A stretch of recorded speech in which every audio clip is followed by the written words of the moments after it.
Ano ang karaniwang ginagawa ng mga 40 taong gulang na kababaihan? Ang manatili sa tabi ng biyenan para utusan, ang lumuluha ng malakas sa libing ng bagong patay na aso nito, o ang parang nagsusugal sa sariling kasal, na ang asawa ay nakikita lang isang beses sa isang linggo. At kailangan pang mag-isa na alagaan ang paralisadong biyenan, o ang maligaw sa atensyon ng isang empleyado ng tindahan ng damit, gumagastos ng malaki para lang hanapin ang pakiramdam ng kabataan. Isang iglap, nakasakay na ang 3 kababaihan sa isang mamahaling konbertible, kakaiba ang kanilang pananamit at kitang-kita sa kanilang mukha ang galak sa pagtakas mula sa nakakainip na buhay. Ngunit matapos silang matagpuan ng sasakyan ng pulis, takot na takot sila, nagmamadaling tumakas, ngunit walang nakakaalam na may isang taong nagtatago sa trunk. Bumalik ang oras sa araw na iyon, dinala ni Hizio si Maris sa bahay ng manghula at nakilala niya ang kanyang matagal nang hinihintay na kaibigan na si Gina. Ang pagtatagpo ni Maris at Gina ay parang gusto nilang umiyak at tumawa dahil biglang naglaho si Gina ilang taon na ang nakakaraan, ngunit si Maris ay labis na nag-aalala at nagmamalasakit sa kanya. Sa silid, umiti ang manghula habang pinapanood si Maris at Gina na nag-aaway, tila pareho pa rin sila. Pagkaupo nila, nag-usap sila tungkol sa kanilang kasalukuyang buhay. Si Maris ay isa ng full-time na may bahay. Ang kanyang asawa, si Naku, ay isang tanyag na pambansang broadcaster. Mukha siyang isang sikat na asawa, ngunit sa totoo lang, nagtitiis siya sa panlalait at panunuya ng kanyang biyenan. At hindi pa tumitigil si Naku sa panginginabik. Bukod pa rito, naglagay pa si Naku ng teleskopyo sa balkonahe, na ginagamit para maniktik sa buhay ng pamilyang nakatira sa tapat. Kung ganoon, hindi magiging isang mabuting asawa at ina si Naku. Ngunit ngayon, hindi siya ganoon, kundi isang manugang lang na parang alipin sa kanyang biyenan. Ang asawa ni Hizio ay nagtatrabaho sa malayo at umuuwi lang isang beses sa isang linggo. Kailangan ding alagaan ni Hizio ang kanyang biyenan sa ospital. Kapag pagod na siya, ang tanging magagawa niya ay umiyak sa harap ng doktor. Habang ang buhay ng dalawang ito ay hindi umaayon sa kanilang inaasahan, si Gina naman ay iba. Araw-araw siyang nag-aayos at namimili. Nabubuhay siya sa isang marangya at komportableng buhay. Sa katunayan, mas naunang nagpakasal si Gina kaysa sa dalawa. Noong panahong iyon, ang kanyang asawa ay itinuturing na isang god of men. Ang kanilang fairy tale na kasal noong taong iyon ay ikinakainggit pa ni Maris at Hizio. Hindi inaasahan ni Gina na matapos ang kasal, hindi pala god of men ang kanyang asawa, kundi mas katulad ng isang demonyo. Maraming utang kaya napilitan si Gina na mangutang sa mga kaibigan araw-araw. Ngunit sa kabutihang palad, 5 taon na ang nakakaraan ay namatay na siya, nalunod habang hinahabol ng mga nagpapautang. Matapos mawala ang kanyang asawa, tila muling nabuhay si Gina. Nakatanggap siya ng kabayaran mula sa kumpanya ng siguro. Mula noon, namuhay na siya ng malaya bilang isang mayaman na babae. Ngunit sa katotohanan, hindi laging maaliwalas ang buhay ni Gina. Lalo na dahil kamakailan ay may mga maliliit na problema, palagi siyang may pakiramdam na may sumusunod sa kanya. Bitbit ang pakiramdam ng pagkabalisa, nagsimulang makipaglaban si Gina sa chicken warfare. Kahit ang delivery guy na lumapit ay nagawa siyang tumakas sa takot. Pagka-uwi sa bahay, nanood si Gina ng balita sa TV at nalaman na may mga kaso kamakailan ng pagnanakaw at pambabastos sa kababaihan sa kanilang subdibisyon.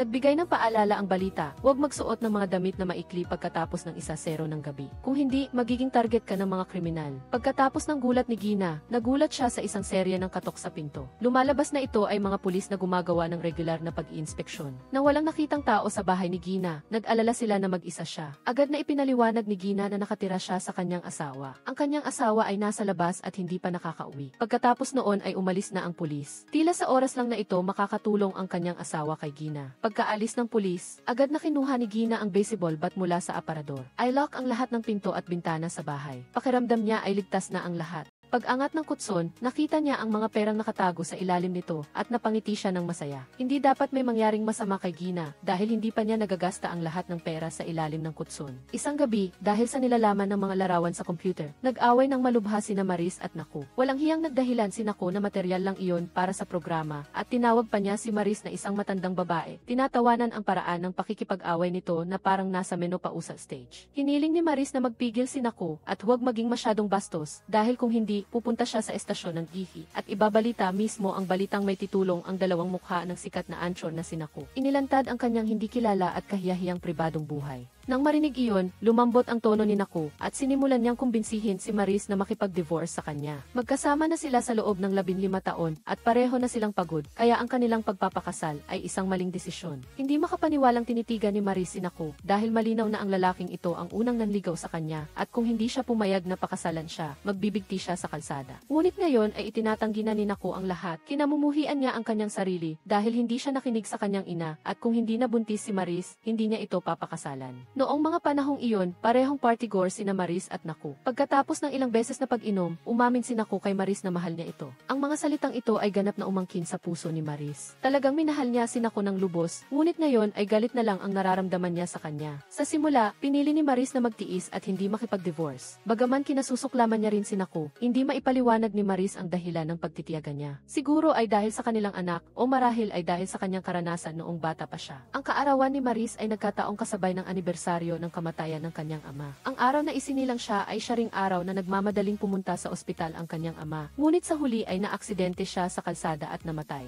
Dahil dito, hindi kailanman nagkaroon ng masayang kaarawan si Maris mula noong bata pa siya. Ang kalungkutan sa pagkawala ng kanyang ama at ang pighati sa panunumbat ng kanyang ina. Palaging pinagmumultuhan si Maris ng isang perpektong pamilya, ngunit lahat ng iyon ay nakaraan na. Ang saloobin ni Naku ay ikinadismaya ni Maris. Isang araw, ang kotse na minamaneho ng kanyang biyenan sa kalsada ay nagtalsik ng putik sa kanyang mukha. Isang taong dumaan ang nagbigay kay Maris ng isang pakete ng libreng tissue. May advertisement ito para sa isang divorce lawyer. Nagkataong malapit lang ito sa bahay ng kanyang ina, kaya pumunta si Maris sa law office para magpakonsulta pagkatapos niyang bisitahin ang kanyang ina sa kanyang kaarawan. Ngunit bago pa man siya makapasok sa pinto, pinigilan na siya ng kanyang ina. Sinermonan siya nito dahil hindi niya pinahahalagahan ang kanyang mga biyaya. Mayroon na siyang mabuting asawa tulad ni Naku, ngunit gusto pa rin niyang magpakonsulta tungkol sa diborsyo. Pakiramdam ni Maris ay hindi makatwiran ang kanyang ina. Bilang mga magulang, walang karapatan na magpuna sa kanilang anak nang hindi nagtatanong ng dahilan. Ngunit hindi ito pinansin ng ina ni Maris. Tutal, naniniwala siyang si Maris ay isang makasalanan mula noong bata pa. Isa sa mga pangunahing responsibilidad para sa kanyang kaligtasan ay ang magdasal araw-araw upang patawarin ng mga Diyos ang mga kasalanan ni Maris. Pagkatapos ay sinabi ni Maris na kaarawan niya ngayon. Ngunit ang kanyang ina ay kumanta lang ng isang himno na parang hindi niya narinig. Lumabas na lang si Maris sa bahay ng kanyang ina nang nakasimango. Nang bumagsak ang gabi, 2 tao lang ang dumating para batiin siya ng happy birthday. Ngayon ang ika-negatibo 4 na kaarawan ni Maris. Inipa ni Maris ang mga kandila pagkatapos mag-wish. Pagkatapos ay sinabi niya sa dalawa na gusto niyang makipag-divorce. Sawa na siya na araw-araw siyang kinukumbinsi ni Naku gamit ang linyang ito. Kahit ang pagsasalita sa pagtulog ay nagpapaisip kay Maris na makipag-divorce. Agad na sumang-ayon si Junior, ngunit hindi sumang-ayon si Hizyu. Walang mapagkukunan ng kita pagkatapos ng diborsyo, at ang kaunting kabayaran ay hindi sapat para mabuhay si Maris. Hindi pa nga sapat ang pera para umarkila ng isang studio apartment. Nararamdaman ni Hizyu na kung gusto niyang maghiganti kay Naku, hindi niya kailangang dumaan sa nakakainis na diborsyo.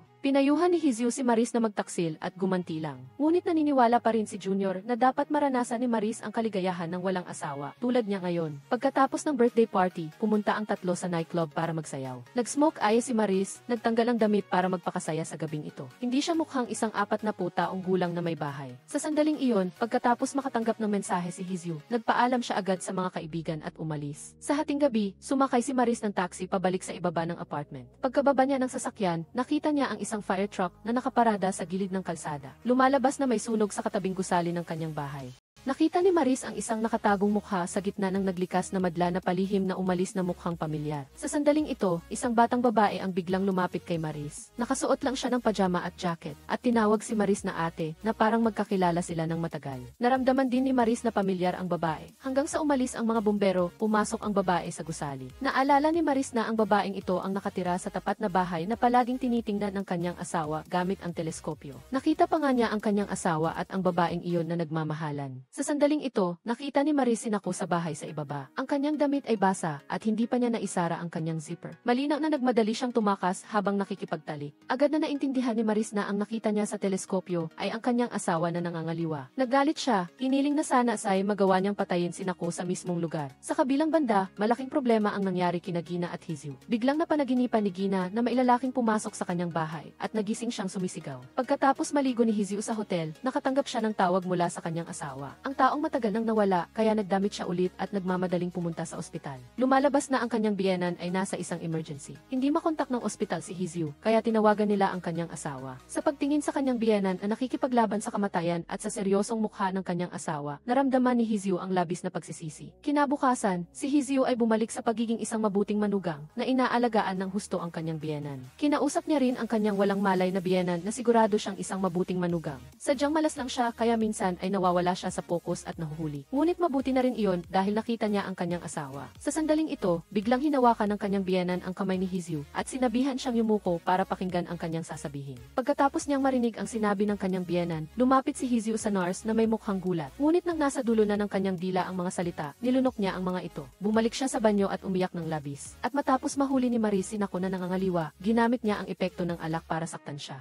Kinabukasan, nagising ang dalawa at sinabi ni Maris na nangangaliwa si Nako sa babaeng nakatira sa kabilang gusali. Walang hiyang inamin ito ni Nako. Nag-text pa nga siya sa kabit niya sa harap ng kanyang asawa. Nang makita si Maris na galit, pinayuhan siya ni Nako na makipag-divorce na sa kanya. Ang kakapala ng mukha ni Nako ay nagparamdam kay Maris na ang kanyang galit ay isang biro lamang. Matapos uminom ng isang subo ng expired na gatas, sa wakas ay napagtanto niya na ang kanyang relasyon kay Nako ay expired na rin. Sa wakas ay bumitiw na siya at pumayag na makipag-divorce kay Nako. Nagpunta si Maris sa divorce lawyer para magpakonsulta. Sinabi sa kanya ng abogado na kung gusto niyang idemanda si Nako sa pangangaliwa, kailangan muna niyang makahanap ng ebidensya. Pagka-uwi ni Maris, nagsimula siyang tumingin sa teleskopyo sa balkonahe. Bigla niyang nakita ang isang bagay na nangyayari sa bahay sa tapat. Isang lalaki ang nakatalikod sa lens. Naghubad siya at nagsimulang habulin ang babae sa bahay. Nabuhayan ng loob si Maris sa pag-aakalang ito ang ebidensya ng pangangaliwa ni Nako. Agad niyang binilang ang palapag sa tapat. Naghahanda na tumakbo doon para mahuli sila sa akto. Ngunit pagkababa niya sa tapat ng gusali, nagmamadaling tumakas ang babae at hinilapan niya si Maris na tumakbo kasama niya. Walang oras si Maris na makita ng malinaw ang lalaking sumusunod sa kanila dahil hila na siya ng babae. Pumunta ang dalawa sa isang kalapit na restoran at umupo. Ang pangalan ng babae ay Guyun. Ipinaliwanag niya ang sitwasyon sa araw na iyon. Lumalabas na ang lalaking humabol sa kanila ay ang asawa ni Guyun. Dahil sa kanyang pagiging mapaghinala, madalas niyang pinagdududahan si Guyun na niloloko siya. Kung ganoon, ang nakita ni Maris sa teleskopyo ay hindi sila nagpapakasaya, kundi ito ay ang eksena na binugbog si Guyun. Ngunit nagdududa si Maris sa mga sinabi ni Guyun, kaya tinanong niya ito kung ano ang tingin niya kay Nako. Ang prangkang pag-ibig ni Guyun kay Nako ay nagpagalit kay Maris. Ipinagkamali niya na inamin ni Guyun na siya ang kasintahan ni Nako. Hindi inaasahan na ito ay isang sariling goal. Gusto lang ni Guyun si Nako, ang pambansang host, at isa siyang fan niya. Tila walang pakialam ang personalidad ni Guyun. Palagi siyang nakangiti habang nag-uusap. Hindi alam ni Maris kung mapagkakatiwalaan ba siya. Sa ngayon, itinatanggi ni Guyun na siya ang kasintahan ni Nako. Kaya sino ang kabit ni Nako? Bakit niya inilagay ang teleskopyo na ito na nakatutok sa bahay ni Guyun? Ang isipan ni Maris ay napuno muli ng mga tanong. Noong nakaraang gabi, nakita ni Gina ang isang lalaking nakaitim sa kanyang panaginip. Natakot siya kaya nagtago siya sa ilalim ng kumot. Patuloy na nag-hypnotize sa sarili na ito ay isang panaginip lang. At tama nga, pagising niya, umaga na at si Gina ay ligtas at walang nangyari. Sa araw na iyon, pumunta siya muli sa ospital para sa isang beauty treatment. Pagkatapos ay pumunta sa isang cave at tinitigan ang gwapong lalaki na gusto niya. Naalala ni Gina na sinabi ng manghula na may isa pa siyang kasal sa kanyang buhay. Ang lalaki ay nasa tabi lang ni Gina. Sa pag-iisip nito, labis na natuwa si Gina. Ang lalaking gwapo kaya ang sinasabi ng manghula. Sa sandaling ito, tinanong din siya ng lalaking gwapo, may oras ka ba? Habang nag-iisip ng kung ano-ano si Gina, inilabas ng lalaki ang flyer ng subdivision. Pinapaalalahanan siya na mag-ingat sa kriminal na may codename na si Kiro na madalas magpagala-gala kamakailan. Napilitang umiti si Gina at nagalit sa kanyang sarili dahil sa maling akala. Pagkatapos ay pumunta siya sa tindahan ng damit na madalas niyang puntahan, ngunit nakita niya itong sarado. Pagkatapos ng ilang sigaw, lumabas ang may-ari mula sa hardware store sa tabi at nagmamadaling binati si Gina. Napansin ni Gina na nag-aalok din ang karatula ng hardware store ng serbisyo sa pag-lock ng pinto. Bumili siya muli ng maraming bagong damit. Sa daan pa uwi, hinarang si Gina ng mga kababaihan sa subdivision. Sinabihan siyang sumali sa kanilang self-organized patrol team upang protektahan ang kaligtasan sa paligid para hindi bumaba ang presyo ng bahay. Ngunit tumanggi si Gina na pumirma. Ayaw niyang mapalapit sa mga babaeng ito. Sumigaw si Gina na poprotektahan niya ang sarili at patuloy na mag-enjoy sa kanyang buhay araw-araw. Dinala ni Maris si Gwen sa ibaba. Pagkatapos nilang magpaalam sa isa't-isa ng ilang hakbang, lumingon si Gwen at bumuntong hininga dahil napakabait ni Maris. Pag-uwi, sinimula ni Maris na hanapin si Gwen sa social media platform. Bigla niyang nakita na nag-upload si Gwen ng bagong post, kinlik ni Maris at tiningnan ito at natakot siya. Sa kabilang banda, ipinagawa ni Gina ang kanyang pinto sa hardware store. Ang gwapong binata na nagserbisyo ay nagpatibok sa puso ni Gina at pansamantala niyang nakalimutan ang takot na may ibang tao sa kanyang bahay. Pagkatapos, tinawagan siya ni Maris at nagising si Gina mula sa kanyang pagkalimot. Tinanong siya ni Maris kung tapos na ba siyang gawin ang pabor na hiniling niya. Pagkatapos pala niyang magpakonsulta tungkol sa diborsyo, hiniling ni Maris kay Gina na tulungan siya sa isang bagay. Matapos mag-upload ni Gwen ang bagong litrato, nagdulot ito ng kaguluhan sa mundo ng showbiz. Lumalabas na habang nagsiselfie siya, hindi sinasadyang kasama sa frame si Naku na nasa likod. Sa huli, niloko siya ng babaeng iyon. Si Gwen ang kabit ni Naku. Pagkatapos nito, pumunta si Naku sa estasyon ng Zihi. Ang kanyang mga katrabaho ay nagsasalita ng masama sa likod niya. Ngunit wala siyang alam at tahimik siyang natutuwa na pumayag si Maris na makipag-divorce. Pagkatapos nito, nakatanggap siya ng isang text message para sa panginikil. Sinasabi nito na mayroon silang maraming ebidensya ng pangangaliwa ni Naku. Kung magbibigay siya ng 100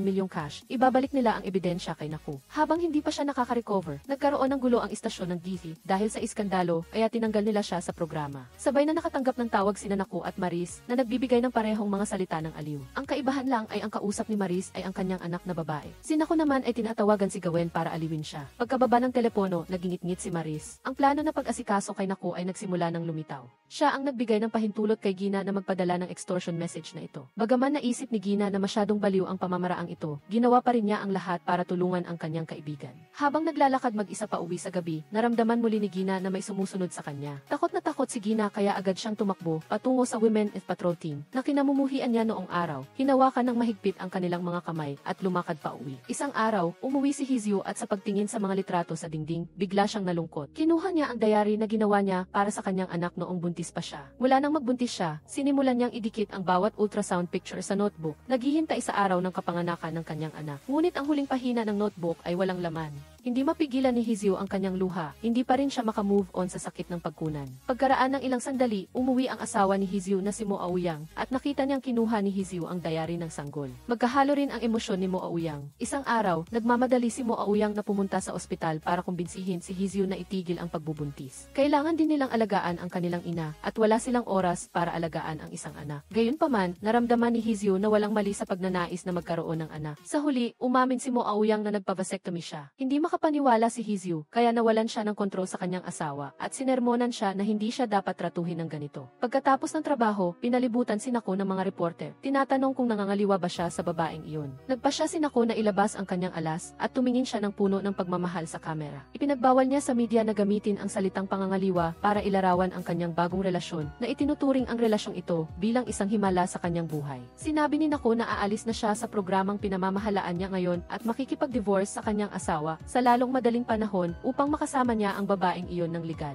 Nang lumabas ang balitang ito, ang pahayag ni Naku ay nagdulot muli ng matinding kontrobersya. Nang makita ni Maris ang balita sa bahay, nagingit-ngit siya at kailangan niyang labanan si Naku hanggang sa huli. Pagkatapos ng ilang sandali, umuwi si Naku at pagkapasok niya sa bahay, lumuhod siya sa harap ni Maris, umiiyak na ikinukwento ang kanyang pag-ibig sa kanyang kabit. Nagmamakaawa siya kay Maris na makipag-divorce sa kanya at huwag siyang magbago ng isip. Namangha si Marius sa pagtingin kay Naku sa pakikinig sa kanyang asawa na nagpapahayag ng pagmamahal sa ibang babae at talagang napakasama ng kanyang pakiramdam. Tumango si Marius, pumayag na makipag-divorce kay Naku at sinabihan siyang manatili sa kanyang posisyon. Tumayo si Naku at tinanong si Maris kung ano ang gagawin niya. Umurong si Maris ng ilang hakbang at kumuha ng lakas upang gulpihin si Naku. Pagkatapos talunin ang lalaki, muling nabuhayan ng loob si Maris. Pumunta siya sa ibaba at inihayag sa lahat ng media na naniniwala siyang hindi makikipag-divorce si Naku sa kanya. Bumalik sa ilang araw na nakalipas, umalis si Maris sa divorce firm. Kakaibang sinabi ng abogado sa kanyang assistant. Maraming taon na siyang nagtatrabaho sa larangan na ito, ngunit ito ang unang pagkakataon na nakakita siya ng ganitong uri ng client. Ang gusto ni Maris ay hindi ang mag-divorce, kundi kung paano hindi makipag-divorce. Humarap sa flash ng kamera, nagpanggap si Maris na malungkot sa harap ng kamera. Ang dahilan kung bakit hindi siya makikipag-divorce ay dahil mamahalin niya si Naku hanggang sa kanyang kamatayan. Gaya ng sinasabi sa kanilang marriage vows, tanging kamatayan lang ang makapaghihiwalay sa kanila. Umiti si Maris nang may masamang hangarin. Gusto ni Naku na wakasan ang kasal na ito, kaya ang tanging opsyon niya ay kamatayan. Sa sandaling ito, nagising ang kaluluwa ni Maris. Ang babaeng laging naniniwala sa pag-ibig ay sa huli ay napigilan ng pangangaliwa ng kanyang asawa at naging isang kakilakilabot na mangkukulam. Mula nang sumunod na araw, ang bawat intensyon ng pagpatay kay Naku ay nanatili sa isipan ni Maris. Ngunit patuloy niyang kinukumbinsi ang sarili na maging mas pasensyoso pa. Napansin ni Naku na hindi maayos si Maris kaya tinanong niya kung ano ang gusto nito pagkatapos ng lahat ng problemang ito. Matamis na sinabi ni Maris na gusto niyang magdaos ng libing para kay Naku. Ang kanilang kasal ay matatapos lang sa pagkamatay ng isa sa kanila. Ang pahayag na ito ay nagpatakot kay Naku at nagpatindig ng balahibo niya. Inulit niya na wala ng pag-ibig sa pagitan nilang dalawa. Ang taong mahal niya ngayon ay si Go-eun. Bakit ba ang tigas ng ulo ni Maris at hindi siya makapagpatawad? Sa ganoon, makakahanap din siya ng bagong pag-ibig. Sinabi ni Maris ng prangka sa kanyang asawa. Kung gusto niyang ipagpatuloy ang pag-ibig kay Go-eun, ang tanging paraan ay mamatay na lang siya. Siguro ang kinakain niya ay ang huling pagkain niya sa kanyang buhay. Ngunit si Naku ay isang napakasensitibong tao. Mula pa nang umupo siya sa mesa, ipinagpalit na niya ang kanyang mangkok ng sabaw kay Maris. Kahit na may lason, si Maris ang malalason. Pag-iisip nito, humigop si Naku ng isang subo ng sabaw. Sa huli, nakita niya na ang sangkap na maihahalin tulad sa lason ay ang seafood. Agad na tumalon si Naku at tumakbo sa lababo para magsuka. Ngunit nakita niya na mayroon pang mas maraming seafood sa tabi. Sa sandaling ito, nagsimula ng mangati ang kanyang katawan. Lumabas na may matinding allergy si Naku sa seafood. Hawak ni Maris ang gamot para sa allergy, ngunit hindi niya ito ibibigay sa kanyang asawa. Nabasa ang mangkok habang naghahabulan ang dalawa. Kinuha ni Naku ang nabasag na piraso at binalaan si Maris. Kinuha ni Maris ang unan para protektahan ang kanyang sarili. Ang matalim na piraso ng basag na baso ay sisirain ang unan at maglilipad ang mga balahibo sa hangin. Sumigaw si Naku ng galit na talagang makikipag-divorce siya kay Maris. Tumugon si Maris sa isang mas matatag na tono. Hindi siya makikipag-divorce. Tiniis ni Naku ang pangangati at pumasok sa trabaho ng may galit. Pagkatapos ng ilang sandali, dumating ang unang alon ng kanyang counter-attack. Nililinis ni Maris ang mga balahibo ng dalhin ng real estate agent ang isang kliyente para tingnan ang bahay. Mali ang akala ng real estate agent na si Maris ay isang domestic helper ng pamilyang ito. Sinabi niya na sinabihan siya ng may-ari ng bahay na kailangan niyang ibenta ang bahay na ito. Nagingit-ngit si Maris habang tiningnan ang mag-asawang gustong umupo sa bahay at sinabi na napakasama ng feng shui ng lugar na ito. Kung ang mag-asawa ay titira dito, mag-aaway sila. At makikita nila ang babaeng nakatira sa tapat mula sa balkonahe na madalas maglakad na nakasuot lang ng underwear. Nang makita ng real estate agent na sadyang nag-aaway si Maris, agad siyang sumigaw. Pagkatapos ay inihayag ni Maris na siya ang may-ari ng bahay. Ipinahayag niya na hindi niya kailanman ibebenta ang bahay. Ito ay kanilang common property. Walang karapatan si Naku na magpasya. Nang makita na matigas pa rin ang ulo ng real estate agent, kinuha ni Maris ang isang kutsilyo at tinakot ang tatlo hanggang sa tumakas sila. Nang makaalis ang mga taong ito, sinaksak ni Maris ang mukha ng kanyang asawa sa larawan ng pamilya. Pagkatapos ay nagbihis siya ng maganda at pumunta sa bahay ni Go-eun. Sa puntong ito, nananatiling inosente at kaibig-ibig si Go-eun, tinatawag pa ring ate si Maris. Pinasigla rin niya si Maris na huwag makipaghiwalay. Bagaman siya ang nobya ni Naku, isa rin siyang walang asawa. Naalala ni Go-eun ang unang pagkikita nila ni Naku. Nang panahong iyon, binubuli siya ng kanyang kasintahan, kaya dali-dali siyang tumakas. Sa gitna ng pagkalito, nagtago siya sa kotse ni Naku. Dahil umuulan ng malakas noon, basang-basa si Go-eun. Ang kahinaan at kawalan ng pag-asa na ito ang nagpaawa kay Naku. Sa kanyang puso ay nag-alab ang pagnanais na protektahan siya. Pagkatapos makipagkita kay Go-eun, naghalo-halo ang nararamdaman ni Maris. Hindi niya talaga alam kung paano siya haharapin. Sa sandaling ito, natagpuan na ni Naku ang allergy shot. Nang tingnan niya ang kanyang telepono, nalaman niyang hinahanap siya ng direktor ng istasyon ng CE. Lumabas na dahil inamin ni Naku ang kanyang affair, bumagsak ang impresyon ng mga manonood sa kanya. Upang hindi maapektuhan ang ratings ng istasyon, pinilit ng direktor si Naku na mag-resign. Nagalit si Naku at nagreklamo sa harap ng direktor. Ngunit sa huli, kinailangan pa rin siyang umalis na nawawala ng pag-asa. Hating gabi na sa ospital, nakatingin si Hihyo sa kanyang natutulog na biyenan. Ang init at galit na matagal nang nasa loob niya ay nagsimulang lumabas. Kinuha niya ang unan at tinakpan ang mukha ng biyenan niya, nagpaplanong patayin ito.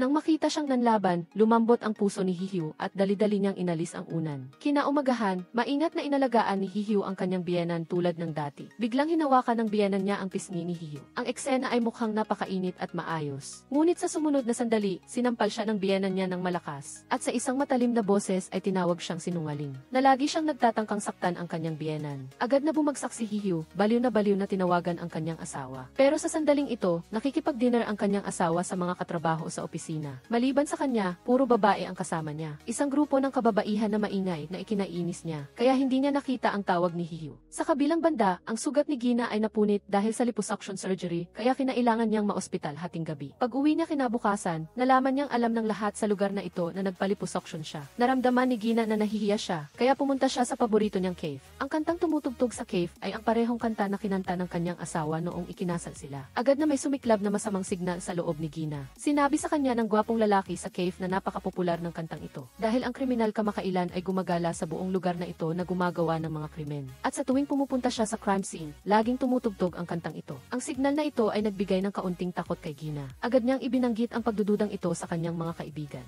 Naramdaman niya na baka ang kriminal ay ang kanyang asawa. Nakita ni Hihiu na nag-iisip siya ng kung ano-ano. Bakit hindi na lang hukayin ang puntod ng asawa ni Gina para tingnan? Inisip din ni Gina na gawin iyon, ngunit hindi niya alam kung saan inilibing ang kanyang asawa. 5 taon na ang nakalipas, nakatanggap si Gina ng tawag mula sa istasyon ng pulisya. Nakahanap sila ng walang laman na bangka sa dalampasigan. Nasa loob nito ang ATM card ng kanyang asawa, ngunit nawawala ang katawan. Nang marinig ang pagkamatay ng asawa ni Gina, naisip ni Maris na maaari rin siyang bumili ng karagdagang insurance para kay Naku. Sumigaw si Gina, balak mo bang saktan si Naku? Hindi ito itinanggi ni Maris, mamatay din si Naku sa huli, usapin na lang ng panahon. Sumang-ayon si Hihiu at iminungkahi pa na gumamit ng kutsilyo para maging mabilis ang pagpatay. Upang hindi mahirapan ang taong iyon ay ang kanyang huling kabutihan. Hindi kalayuan, may isang manghula na nakatingin sa 3 babae at nag-aalala. Talaga bang may plano silang gumawa ng gulo? Sa sandaling ito, isang babaeng may mahiwagang damit ang dumaan sa labas ng maliit na silid. Agad na sinalubong siya ng manghula. Pag-uwi ni Naku sa gabi, kumuha siya ng isang folder ng datos. Itinago niya ang 2 kasal sa loob ng maraming taon. Ang dedikasyon ni Maris sa kanyang pamilya ay na-convert sa oras-oras na sweldo. Pagkatapos ay pinabayaran niya si Maris ng mga gastusin para sa kanyang sarili, habang siya ay isang may bahay.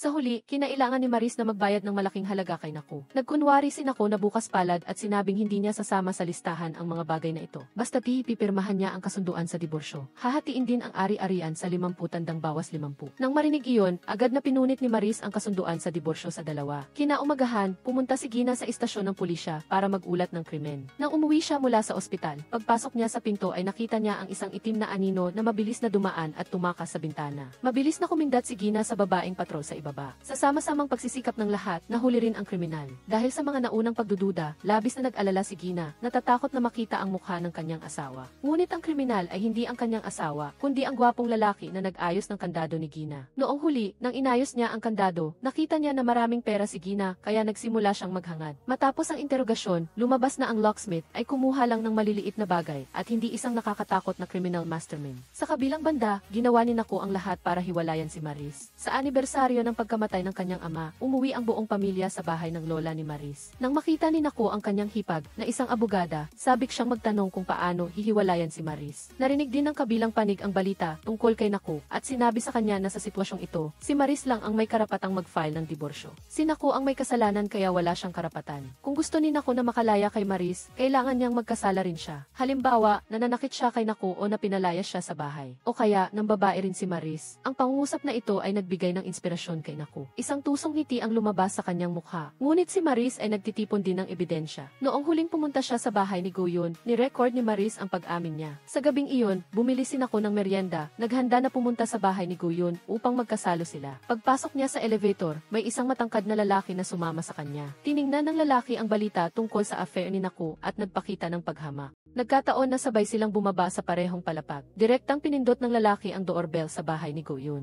Noon lang nalaman ni Naku na ang lalaking iyon ay ang live-in boyfriend ni Goyun. Agad na tumakbo pa uwi si Naku. Sumunod ang lalaki at si Goyun. Nang makita ni Maris na nagkakaproblema si Naku, mabilis siyang naging kakampi ng kalaban. Hindi lang niya pinapasok ang lalaki sa bahay, kundi binigyan pa niya ito ng susi sa kwarto, upang madaling mahanap at bugbugin ng lalaki si Naku. Sa huli, pumunta silang 4 sa istasyon ng pulisya. Umiiyak at nagtatalo sina Naku at Goyun. Sinusubukang patunayan na sila ay magkasintahan. Ngunit sila ay tinakot ni Maris at ng nobyo ni Goyun. Nagulat ang pulisya sa kanilang lohika. Sa madaling salita, nahuli silang dalawa na nagloko. Inilarawan pa nila ang iskandalo na ito na parang sila ang biktima. Ngunit sina Naku at Goyun ay nalubog sa kanilang magandang pag-ibig. Niyakap ang isa ng may pagmamahal sa harap ng lahat. Sa huli, hindi na natiis ni Maris. Malakas niyang sinuntok ang ulo ni Naku. Ngunit sa gabing ito, may malalaking bagay na nangyari sa 3 babae. sa wakas ay pumanaw na ang biyena ni Hiyu. Hindi alam ni Zia kung ano ang nakita niya habang nanonood ng gihi sa bahay at labis siyang natakot. Ang orihinal na plano ni Maris ay tila nabigo, kaya kailangan niyang simulan ang plano gihi. Inubos niya si Naku sa balkonahe na parang itutulak niya ito pababa. Noong gabing iyon, biglang nagkasakit ang biyena ni Hiyu. Gusto niya itong pakalmahin, ngunit tinulak siya ng biyena niya ng paulit-ulit. Pagkalipas ng ilang minuto, dumating ang doktor para magbigay ng first aid. Ngunit ang sakit ng biyena niya ay walang anumang reaksyon. Dumating din ang asawa ni Hiyu at nakita ang tubo sa kamay ng kanyang asawa. Kinaumagahan, pumunta sina Maris at Gina sa lamayan upang magbigay ng pakikiramay. Bumulong si Gina kay Maris na nakita niya ang kanyang asawa sa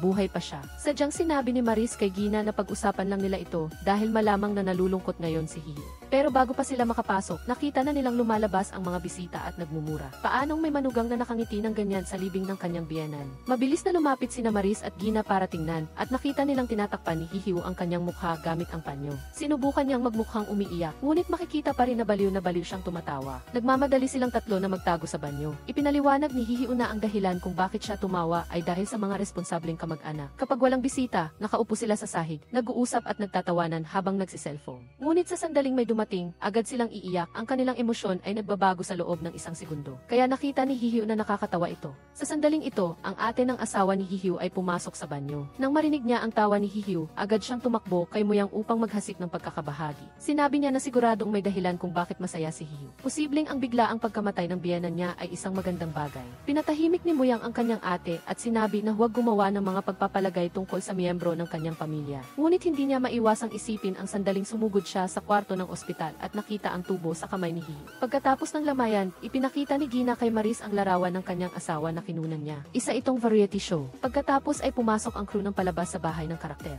Isang lalaki na halos kamukha ng asawa ni Gina ang lumabas ng bahay. Inisip ni Maris na baka kamukha lang niya ito. Kung talagang asawa ni Gina, ibabalik niya ang halaga ng insurance na nakuha niya noon. Maaari din siyang makulong dahil sa pandaraya sa insurance contract. Kaya, mas mabuting huwag na lang halukayin pa ni Gina ang isyong ito. Isang araw, nagpatingin si Naku sa isang abogado. Sabi-sabi na hindi pa siya natatalo sa kaso. Ikinuwento ni Naku ang kanyang kasal kay Maris. Si Maris ay isang mabait, malambing at masipag na tao. Habang si Naku naman ay nagloko at gusto pang iwan ang kanyang asawa. Nang marinig ito, naramdaman ng abogado na sobra na ang ginawa ni Naku. Ngunit sa sandaling ito, siya ang abogado ni Naku, kaya binigyan niya si Naku ng isang napakalakas, ngunit maruming diskarte. Matapos marinig ang diskarte, agad na nagpakita si Naku ng pagmamalaki. Bumalik siya sa istasyon ng Jihi. Nang magsisimula na siyang gumawa ng gulo, biglang nag-play sa Jihi ang balita na inilabas ng kapatid ni Go-un ang tungkol sa affair ni Naku. Ang real-time ratings ay umabot sa pinakamataas na antas. Sumigaw ang pinuno ng istasyon ng Jihi na linisin ni Naku ang gulo. Inamin niya na siya ang nasa passenger seat ng kotse ni Naku. Lumabas na matagal nang nakita ni Maris ang traffic ticket. Ang nilalaman nito ay nagpapakita na may ibang tao sa kotse ni Naku. Ngunit malabo ang mukha niya. Nagkataon na sa araw na iyon, maraming beses na tinawagan ni Maris si Naku. Malinaw na 5 minuto lang ang biyahe. Ngunit si Naku ay nagtagal ng mahigit 2 oras at hindi pa rin dumating. Sa sandaling ito, pumunta si Maris sa istasyon ng pulisya. Nais na tulungan siya ng pulisya na imbestigahan kung sino ang nasa passenger seat. Pagkatapos ay may isa pang desperadong asawa na tumakbo, umiiyak at tinulak si Maris sa isang tabi. Ang kanyang kahilingan ay eksaktong katulad ng kay Maris. Pareho silang nagdududa na ang kanilang asawa ay nagloko sa taong nasa passenger seat. Biglang nakatanggap ng tawag si Maris mula kay Naku. Matapos marinig ang drama sa pagitan ng pinuno ng istasyon ng Jihi at ng kanyang asawa, kahit na mabuti ang kanyang sinabi, pagkababa niya ng telepono, umikot ang kanyang mga mata. Kung ganoon katuso si Naku, naisip ni Maris na maaari niyang kumpirmahin iyon kay Go-un. Basta di alam niya ang schedule nito sa gabing iyon, matutukoy niya kung magkasama ang dalawa. Kaya kailangang tanungin ni Maris ang nobyo ni Go-un. Pumunta silang dalawa sa kalapit na cave para mag-usap. Nang marinig ang petsa na sinabi ni Maris, nagkaroon ng ilang impresyon ang nobyo ni Go-un.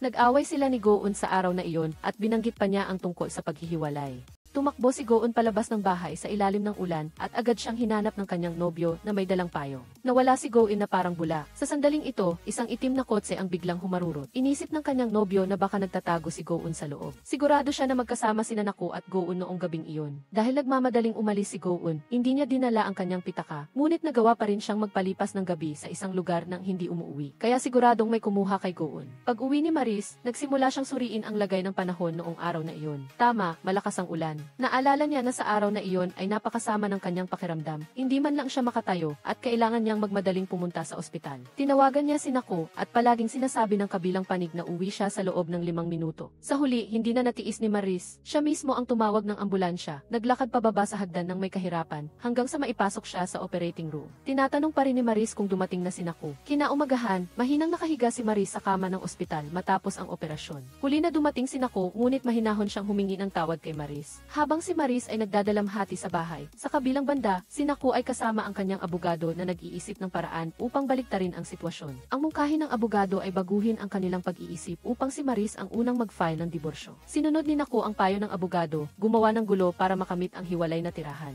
Dahil ang hiwalay na tirahan ay maaaring ituring na ebidensya ng pagkasira ng relasyon sa pagitan ng mag-asawa. Pag-uwi ni Naku, nakita niya si Maris na nanonood ng G. Ang balita ay nagpapalabas ng isang aksidente sa sasakyan. Ang pumanaw ay ang natawa ng hotel, si Chairman Yang at isang hindi kilalang babae. Sa sandaling ito, pumunta si Naku at sinabi ang katotohanan. Inamin na noong na-ospital si Maris, magkasama sila ni Go-yun. Dahil nasugatan ang tuhod ni Go-yun, nanatili siya sa tabi nito buong gabi. Naramdaman ni Maris ang sakit sa kanyang puso. Ang pag-aming ito ay masakit. Si Go-yun ay may pinsala lamang sa tuhod, habang siya naman ay kinailangang operahan. Galit na nagsimulang makipag-away si Maris kay Naku, sumisigaw na palayasin siya sa bahay. Nang marinig iyon, labis na natuwa si Naku, hindi niya inaasahan na ganoon kabilis silang maghihiwalay. Naalala ni Maris ang sinabi ng abogado, na anuman ang mangyari, hindi niya ito maaaring palayasin, ngunit huli na ang lahat. Tila nagtriple ang bilis ng paglalakad ni Naku at nawala sa isang kisap mata. Umupo na lang si Maris sa sahig at walang magawang umiyak. Sa kabilang banda, hindi pa rin makalimutan ni Gina ang nakita niyang lalaking kamukha ng kanyang asawa sa T. Nakipag-ugnayan siya sa staff ng palabas para mahanap ang address ng bahay na iyon. Pagkatapos ng mahabang paglalakbay, sa wakas ay narating na niya ang lugar na iyon sa kanayunan. Gayunpaman, mas malayo pa ang lugar na tinitirhan ng lalaking ito kaysa sa kanayunan. Dumaan din si Gina sa kagubatan, nakakita pa ng baboy ramo. Sa huli ay nakakita siya ng isang kubo sa kailaliman ng gubat. Ngunit sa kasamaang palad, sinabi sa kanya ng matandang lalaki na nakatira doon na umalis na ang lalaking iyon. Kinuha ni Gina mula sa kanyang bulsa ang isang larawan ng kanyang asawa na nakatayo sa dalampasigan. Tinanong niya ang matandang lalaki kung ang lalaking iyon ba ay ang nasa larawan. Nang makita ng kabilang panig ang dagat, agad itong tumanggi. Dahil ang lalaking ito ay pinakakinatatakutan ang tubig. Minsan siyang nadulas at nahulog sa tubig habang nangingisda. Kaya nagkaroon siya ng psychological trauma. Nang marinig ni Gina ang balita tungkol sa pagkamatay ng kanyang asawa mula sa pulisya, nakita rin niya sa maraming dokumento na natagpuan siya sa isang bangkang pangisda. Kaya malamang nasa dagat siya noon. Umiyak si Gina sa lupa, sumisigaw na hindi patay ang kanyang asawa. Pagkatapos ng libing ng kanyang biyenan, natuklasan ng kanyang ate at iba pang mga kapatid na ipinagbili ang mga ari-arian na nasa pangalan ng biyenan at si Hihiw ang nag-asikaso nito. Naisip ng ate na gustong manakaw ni Hihiw ang pera ng biyenan at masigurado pa siya na pinatay ni Hihiw ang biyenan. Ang ate ay hindi lang nagmatigas sa paghingi ng pagsusuri sa ospital, kundi direkta pa niyang tinawagan ang pulisya. Mabilis na dinala ng pulisya si Hihiw sa istasyon para sa interogasyon. Inimbestigahan nila ang mga pamilya ng ibang mga pasyente na kasama sa kwarto ng kanyang biyenan.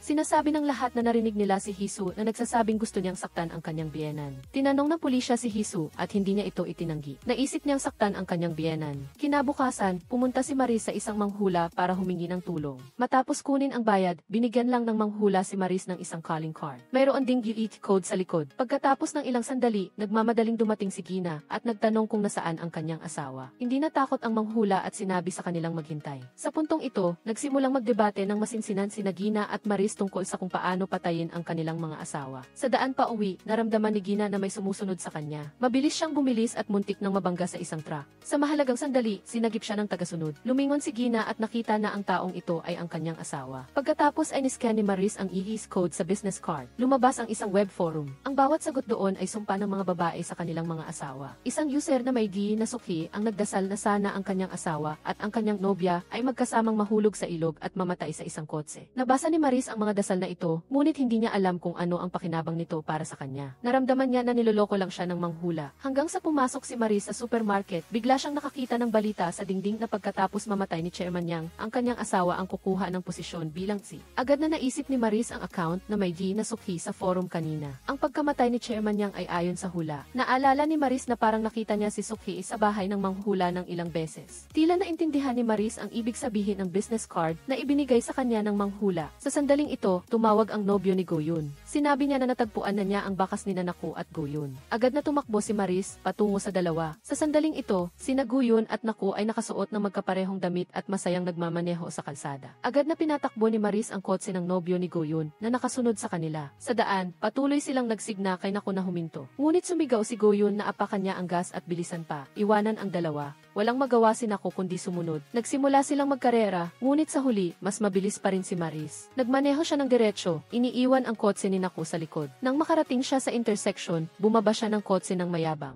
Nakita ni Naku ang kanyang asawa na nakatayo sa gitna ng kalsada, ngunit hindi siya bumagal. Gusto pa niyang sumugal at dumiretso na lang. Napansin ni Maris na may mali kaya mabilis siyang tumalon sa gilid. Lumingon din si Naku sa huling sandali at sumalpok sa bakod sa gilid ng kalsada. Agad na sumugod ang nobyo upang iligtas si Go-yun. Nang makalabas si Naku sa kotse na dumudugo ang ulo, balisa siyang lumapit kay Maris. Sa huli ay bumagsak siya sa harap niya at si Maris ay nasugatan din ng umiwas sa kotse kaya nawalan siya ng malay. Nagising si Naku at nalaman na nasa ospital na siya. Agad na narinig ang boses ni Maris sa tabi niya. Ipinikit ni Naku ang kanyang mga mata, hinihipnotismo ang sarili niya na ito ay isang panaginip. Ngunit ang katotohanan ay magkasama sila sa isang kwarto. Kalmado na sinabi ni Maris ang kasalukuyang sitwasyon ni Naku. Nasa isang ospital sila sa kanayunan na malapit ng magsara. Dahil kakaunti ang mga tao, kahit may pasyenteng mamatay dito, walang magmamalasakit. Nang marinig ito, agad na naramdaman ni Naku ang intensyon ni Maris na pumatay sa kanyang pananalita. Siya ay nagpumiglas ng husto upang makatakas, ngunit ang kanyang hita ay nasugatan at inilagay din ni Maris ang telepono sa drawer. Mabilis na dumating ang mga pulis sa lugar upang harapin ang aksidente sa trapiko ni Naku at Maris. Malakas na inakusahan ni Naku si Maris na pinatay siya, na minsan niyang binangga ang kanyang sasakyan mula sa likod. Ngunit nagkunwari si Maris na inosente, sinabing matagal na siyang hindi nagmamaneho, kaya hindi maiiwasan na medyo kinakabahan siya sa kalsada, kaya nangyari ito. Pagkatapos niyang magsalita, tinuro ni Maris si Naku na nakita siya sa kalsada, ngunit hindi bumagal. Sa halip, humarurot siya, halatang gusto siyang patayin. Agad na itinanggi ni Naku at hiniling din sa pulisya na hanapin ang dashboard camera ng kotse. Ngunit sinabi ng pulisya na hindi nila alam kung sino ang kumuha nito, wala na ito nang dumating sila. Dahil sa kawalan ng iba't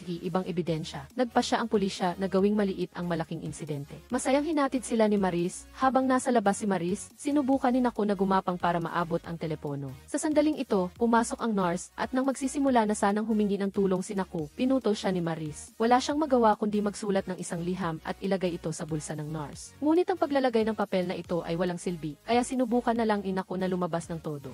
Ngunit sa huli ay natuklasan ang lahat at masunurin siyang bumalik sa kanyang kwarto sa ospital. Ngunit ngayon, sa wakas ay nakakita siya ng pagkakataon. Matapos hilingin sa receptionist, tinawagan niya si Go-on gamit ang landline ng ospital. Nang marinig ang boses ng kanyang mahal, napuno si Naku ng lakas at agad na gumawa ng plano para makatakas. Gumawa siya ng dahilan na hindi siya makatulog dahil sa sakit sa kanyang binti upang humingi ng sleeping pills sa doktor. Hating gabi, tahimik na bumangon si Naku at pagkatapos subukan ng ilang beses, nakita niya na tulog si Maris na parang patay. Lumabas na pinalitan niya ang gamot ni Maris ng sleeping pills. Pagkatapos, dinala ni Naku ang telepono at tumakas sa ospital sa gabi. At nang magising si Maris, nagulat siya nang malaman na nakatakas si Naku. Mabilis siyang humabol palabas ng ospital. Nang marinig ni Naku na hinahanap siya ni Maris, itinapon niya ang saklay. Mabilis siyang naglakad pasulong, tumayo sa gitna ng kalsada at hinarangan ang isang truck. Pagkatapos ay nawala siya sa dilim. Kinaumagahan, nakipag-ugnayan si Maris sa nobyo ni Go-yun. Ang kabilang panig ay nag-aalala rin dahil nakatakas din si Go-yun sa kanya. Ang dagok na iyon ang nagpasya sa kanya na umalis sa lugar na ito na puno ng kalungkutan.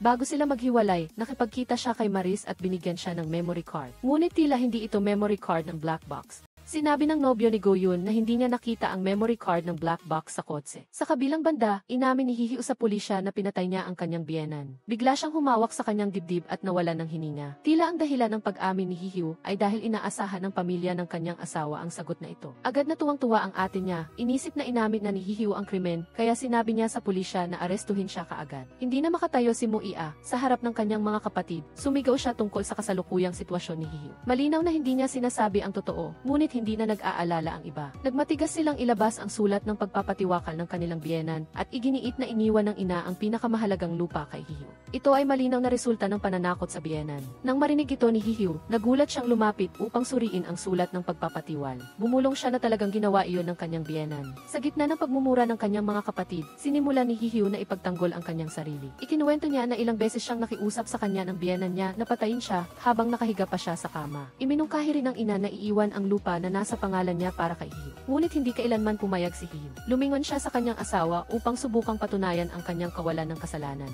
Ngunit si Muaoyang ay walang sinabi, tumalikod at umalis. Patuloy na tinanong ng pulisya si Hihiu. Hindi sila nakinig sa kanyang mga ate. Pero sa surveillance video ng ospital ay nakunan ang eksena noong namatay ang biyenan. Hawak ni Hihiu ang tubo ng kanyang biyenan. Hindi alam ni Hihiu ang tungkol dito. Hindi niya alam kung bakit nasa kamay niya iyon. Sa sandaling ito, dumating si Muaoyang, hawak ang death certificate ng kanyang ina. Kinumpirma ng ospital na pumanaw siya dahil sa respiratory failure, namatay dahil sa sakit at hindi pinatay. Pinalaya ng pulisya si Hihiu, ngunit pinaalalahanan pa rin sila. Ang sadyang pagtanggal ng oxygen mask ay maaari ring maging sanhi ng respiratory failure. Ang mga pagdududa kay Hihiu ay hindi pa rin nabubura. Sa araw ng libing ng biyenan, inalisan ng pamilya ng asawa si Hihiu. Nakatayo lang siya sa tabi ng kotse at nagpaalam sa kanya sa pamamagitan ng kanyang litrato. Pagkatapos, bumalik siya sa kama ng ospital kung saan nakahiga ang kanyang biyenan. Bagaman minsan nang kinamuhian ni Hisu ang maliit na kama na pumigil sa kanyang buhay, buhay. Ngayon ay nakaramdam siya ng bahagyang panghihinayang sa pag-aalaga sa kanyang biyenan. Sa kanyang pagkalito, nakita ni Hisu ang eksena ng kanyang biyenan bago ito pumanaw. Sinabi niya na hindi nakakatakot ang kamatayan, ang buhay ang tunay na pasakit. Dahan-dahan din niyang hinipo ang mukha ni Hisu at nakaramdam siya ng pagkakasala. Siya rin ay isang anak na pinalaki ng maayos, ngunit napangasawa niya ang kanyang anak at naghirap. Pagkatapos niyang sabihin iyon, nagkasakit siya at patuloy na umuhol sa sakit. Naalala ni Hisu na sa oras na iyon, mahigpit niyang yakap ang tubo sa paghinga at dito nagtatapos ang alaala.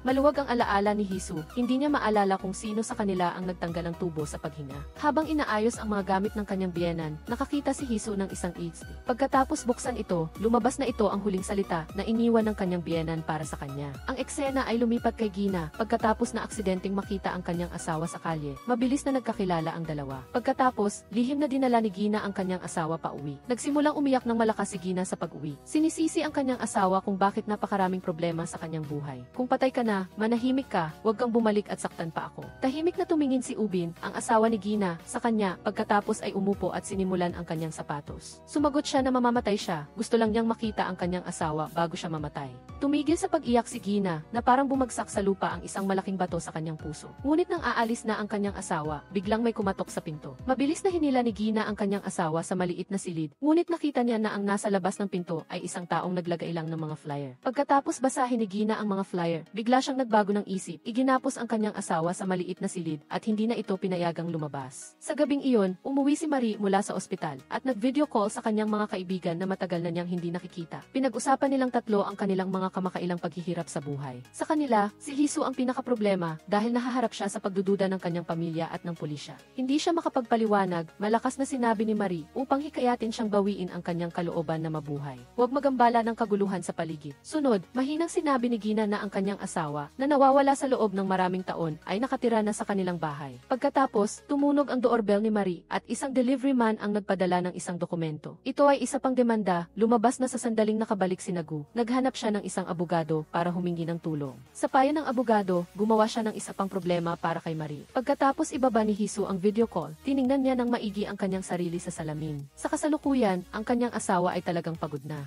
Bihira lang maglagay ng lipstick si Hisu at ngayon ay lumabas siya para bumili ng maraming beer. Nang gabing iyon, lumapit si Muyang upang tanungin ang mga dokumento sa lupa ng kanyang ina at iminungkahi ang diborsyo kay Hisu. Hindi makapaniwala si Hisu sa kanyang mga kamay, lubos na nagulat. Sa kabilang dako, si Gina ay ilang araw nang kasama ang kanyang asawa at nagpabago sa kanilang lumang damdamin. Isang araw, habang nasa rurok ang dalawa, biglang may nakita si Ubin na nahulog sa ilalim ng kutson. Binuksan ni Marie ang DC at nakita si Nagu na nagho-host ng press conference. Umiyak siya dahil siya ang asawang binubuli ni Marie. Ipinakita rin ang isang video na nagpapakita kay Marie na binubugbog si Nagu. Lumaki ang mga mata ni Marie sa harap ng Tsi. Nang tinanggal niya ang gasa sa kanyang ulo, nahulog din ang memory card. Lumabas na nang nangyari ang insidente. Mabilis na kinuha ni Marie ang memory card mula sa black box ng kotse. Nagsimula ng kumilos si Nagu, kaya ang susunod ay ang kanyang kontra-atake. Pinanood ni Nagu ang kanyang sariling sensational na pagganap sa screen habang nanliligaw kay Go-eun. Mula sa balkonahe ni Go-eun, makikita kung ano ang ginagawa ni Marie. Kinuha niya ang makapal na indictment at binasa ang bawat item. Lahat ng ito ay mga kasalanan ni Nagu. Hindi na makatiis si Marie at tinanggal ang gasa sa kanyang ulo. Kinuha ang memory card ng black box na nakatago sa loob. Dumaloy ang dugo mula sa sugat sa ulo. Simpleng pinahid lang ni Marie, tinatakpan ang kalahati ng kanyang mukha ng pula. Naglakad siya patungo sa balkonahe, tumatawa ng baliw sa snoop na si Nagu. Hindi niya alam sa kabilang dako na nagtagumpay siya na gisingin ang isang bruha. Kinabukasan, pumunta si Marie sa isang abogado ng diborsyo. Pumunta si Marie sa opisina at ipinakita sa abogado ng diborsyo ang reklamo na ipinadala ni Nagu. Naramdaman ng kabilang panig na ganap na handa si Nagu. Ngunit may pag-asa si Marie na manalo. Sa kabuuan, ang kasong ito ay isang mahirap na labanan. Pagkaalis sa opisina, hinila si Marie ng kanyang ina sa simbahan, pinilit siyang magkumpisal sa Diyos. Nagdarasal para kay Nagu. Siyempre, ayaw ni Marie na makipagtalo sa kanyang ina sa simbahan. Kinuha ng kanyang ina ang isang mabigat na Biblia at pinalo si Marie. Biglang nakita ni Marie ang nilalaman ng isang pahina sa Biblia. Kaya masaya siyang umalis sa simbahan dahil sa pagliliwanag. Nang tumayo ang kanyang ina at tiningnan itong mabuti, nakita niya na ang pariralang iyon ay mata sa mata, ngipin sa ngipin. Ang labanan sa diborsyo ni Marie at Nagu ay opisyal na nagsimula. Pareho silang nagbigay ng maraming impormasyon sa kanilang mga abogado. Kinuha ni Marie ang dashcam na itinago niya sa benda ng kanyang sugat. Ito ay isang malakas na ebidensya upang labanan. Maaari itong patunayan na sa oras na iyon, talagang gusto ni Nagu na patayin si Marie sa kalsada. Ngunit ang abogado ni Nagu ay nakakuha rin ng ebidensya. Ito ay isang video na nagtatala ng iba pang mga sasakyan na dumaan dumadaan sa kalsada sa oras na iyon. Ang loob ay malinaw na nagtala na ang kotse ni Marie ang unang bumangga sa kotse ni Nagu. Naramdaman ni Nagu na mayroon siyang pagkakataon na manalo. Sumigaw siya kay Marie mula sa malayo sa telepono ng abogado. Pinipilit siyang magdiborsyo ng masunurin. Kung hindi, siya ay akusahan ng sadyang pag-atake. Naitulak ni Marie si Nagu sa dingding. Umalis siya sa bahay at nag-login sa website na ibinigay ng manghula. Nakita niya ang mensahe ni Suki, kaya gusto niyang makilala ang babaeng ito na matagumpay na nakapaghiganti. Sa huli, matagumpay na nakilala ni Marie si Suki sa pamamagitan ng manghula. Si Suki ay mayroon ng daan-daang bilyong ari-arian mula sa kanyang namatay na asawa, kaya ang kanyang pagkatao ay naging mas maganda. Masigasig siyang tinanggap si Marie at hindi tumanggi na sagutin ang mga tanong. Narinig na gusto rin ni Marie na patayin ang kanyang asawa, lubos na suportado ni Suki. Ibinahagi pa niya ang kanyang sariling karanasan. Ang paraan ng pagpatay ni Suki ay pangunahing binubuo ng 2 puntos. Ang isa ay gumamit ng kamay sa panyo na madalas gamitin ng kanyang asawa. Ang pangalawa ay ang impluwensya sa sasakyan na kanyang minamaneho. Nag-target na si Marie. Pagdating sa bahay, hinanap niya ang bulsa ng jacket ni Naku. Isang panyo ang natagpuan sa loob ng isa sa mga jacket. Pagkatapos, pinili ni Marie ang lugar kung saan niya gagawin ang kanyang galaw, na ang istasyon ng TV kung saan nagtatrabaho si Naku. Pagkatapos mag-away ang dalawa, palaging naninirahan si Naku sa bahay ni Goon. Nang araw na iyon, biglang nakatanggap si Naku ng tawag mula kay Marie. Sinabi niya sa kanya na umuwi at pumayag na siyang magdiborsyo. Agad na tumakbo si Naku pauwi. Pinag-usapan ni Marie sa kanya ang paghahati ng ari-arian pagkatapos ng diborsyo.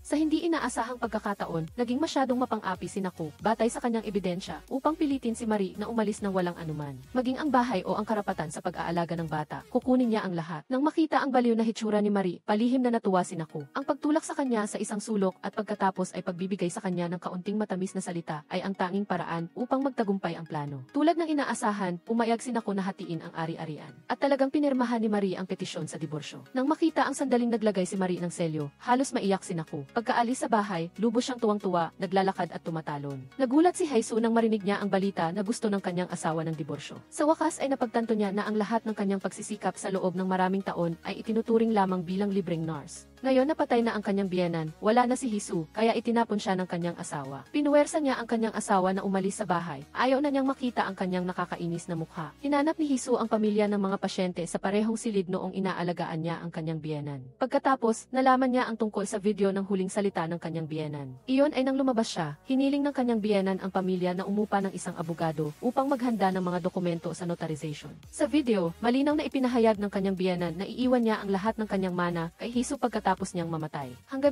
mayroon siyang ebidensya, anuman ang mangyari, hindi maaaring kunin ng kanyang mga anak ang mana. Umiyak si Jesus matapos marinig ang lahat. Sa isang masiglang sandali, nakita niya muli ang anino ng kanyang biyenan na tumatawag sa kanya. Tinawag niya siyang mabait na manugang at binigyan siya ng mga bulaklak sa tagsibol. Hindi inaasahan ni Jesus na ang tanging tao sa pamilya ng kanyang asawa na mabait sa kanya ay ang kanyang biyenan na kanyang kinagalitan. Habang inaasikaso ni Muyang ang libing ng kanyang ina, nalaman niya na nang siya ay nabubuhay pa, mayroon siyang malaking utang sa gastos sa ospital. At ibinenta ni Jesus ang bahay ng kanyang biyenan para mabayaran ang utang. Ngunit kahit na nalaman niya ang katotohanan, pinili pa rin niyang magpanggap na tanga. Nakita rin ito ng doktor at sinugod si Muyang upang bugbugin. Kinabukasan, lumipat si Jesus sa motel at inilagay ang kanyang bagahe sa isang lalagyan kasama ang kanyang asawa. Sa kotse, maraming lumang gamit mula sa kanilang kabataan. Kinuha ni Muyang ang isang photo album at tiningnan ito. Puno ito ng magandang buhay niya at ni Jesus noong nakaraan. Dati silang isang gintong pares, madalas silang maglakbay ng magkasama. Inaasahan ni Muyang na kukunin ni Jesus ang mana na iniwan ng kanyang biyenan, babalik sa dati at hahanapin ang isang bagong buhay. Sa sandaling iyon, narinig ni Jesus na ang dahilan kung bakit gustong makipagdiborsyo ng kanyang asawa ay hindi dahil siya ay walang puso, kundi dahil pakiramdam niya ay hinihila niya si Jesus pababa. Sinabi ni Muyang na nagsisisi siya na pinakasalan si Jesus, na nakita sa kanya ang kanyang hindi matatag at mahina na panig. Sa katunayan, sa mga taon, unang nakita ni Muyang ang sakit ng kanyang ama. Ginasta niya ang lahat ng ari-arian ng pamilya upang iligtas ang buhay ng kanyang ama. Ngunit sa huli ay wala siyang nagawa. Sa punto na nang magkasakit ang kanyang ina, abala si Muyang sa pagtatrabaho para kumita ng pera at hindi na kayang alagaan ang kanyang ina. Sa huli, pinahirapan lang niya si Jesus. Ang mga paghihirap ng buhay ay nag-alis ng kumpiyansa ni Muyang. Humiling siya kay Jesus na iwanan ang isang talunan tulad niya, ngunit walang pakialam si Jesus dito. Sila ay pamilya, at kung masaya o malungkot, magkasama silang magdurusa. Pagkatapos niyang sabihin iyon, galit na umalis si Jesus sa cargo container. Hinabol siya ni Muyang sa labas at mahigpit na niyakap siya. Sa kabilang dako, pagkatapos ng pagiging malapit ni Gina sa kanyang asawa, kinabukasan ay nakakita siya ng isang buwig ng pera sa lupa. Lubos siyang nababahala, natatakot na matuklasan ng kanyang asawa ang malaking halaga ng salapi na nakatago sa ilalim ng kutson. Patuloy niyang tiningnan ang kanyang asawa upang makita kung nakita niya ang buwig ng pera. Ngunit tila walang kaalam-alam si Ubin. Sa sandaling iyon, ang balita tungkol tungkol sa isang kriminal na gumagala ay ipinakita sa TSI. Agad na kinuha ni Ubin ang papel at panulat at iginuhit ang larawan ng suspect. Sinabi niya na nang lihim niyang tiningnan si Gina, nakita niya ang taong ito. Noong oras na iyon, tumalon siya mula sa bintana ng bahay ni Gina at hinabol ng night patrol team. Hinabol din siya ni Ubin at nakita ang kanyang mukha. Lumabas na siya ay isang lalaking kalbo. Agad na iniulat ni Gina ang sitwasyon sa pulisya. Sa pamamagitan nito, tinanong din niya kung paparusahan siya para sa panloloko sa kontrata ng siguro. Matapos malaman na posibleng makulong siya sa loob ng 2 hanggang 3 taon, labis na natakot si Gina. Nang gabing iyon, habang natutulog si Gina, maingat na lumapit ang isang anino. Nang imulat niya ang kanyang mga mata, nakita niya na ang taong iyon ay ang kriminal. Sumigaw si Gina para humingi ng tulong at agad na dumating ang kanyang asawa upang labanan ang kriminal. Nang handa na siyang tumalon sa bintana at tumakas, pinalo siya ni Gina ng malakas gamit ang isang baseball bat. Ang kriminal ay nahulog sa lupa at namatay kaagad. Pagkatapos mamatay ang kriminal, nagsimulang magtiwala si Gina sa kanyang asawa. Nang araw na iyon, kusa niyang itinaas ang kutson upang ipakita sa kanyang asawa ang salapi sa ilalim. Nagulat si Ubin at mabilis na pinaalalahanan si Gina na huwag siyang ipakita ng ganoong kapanapanabik na mga eksena. Bagaman pakiramdam niya ay nabuhay siyang muli, hindi siya sigurado kung mawawala na naman ba siya sa sarili dahil sa pera. Sa hapunan, sinabi ni Ubin kay Gina na gusto niyang sumuko. Kinabukasan, malungkot na umiyak si Gina habang pinapanood niya ang kanyang asawa na pumunta sa istasyon ng pulisya. Pagkatapos, tinawag ni Marie ang kanyang mga kaibigan upang magmaneho at hanapin si Naku. Pagkaalis ni Gina, agad na bumalik si Ubin sa kanyang dating ruta. Pagkatapos ng matagal na paghihiwalay sa tatlo, si Hisu lamang ang may masayang asawa. Lumabas na matapos makipagkasundo sa kanyang asawa kahapon, gumugol sila ng gabi na magkasama sa isang motel. Sadyang pinirmahan ni Marie ang sulat ng intensyon sa diborsyo na nagbibigay sa kanyang asawa ng kaunting tamis na nagiging dahilan upang mawala ang kanyang pagbabantay.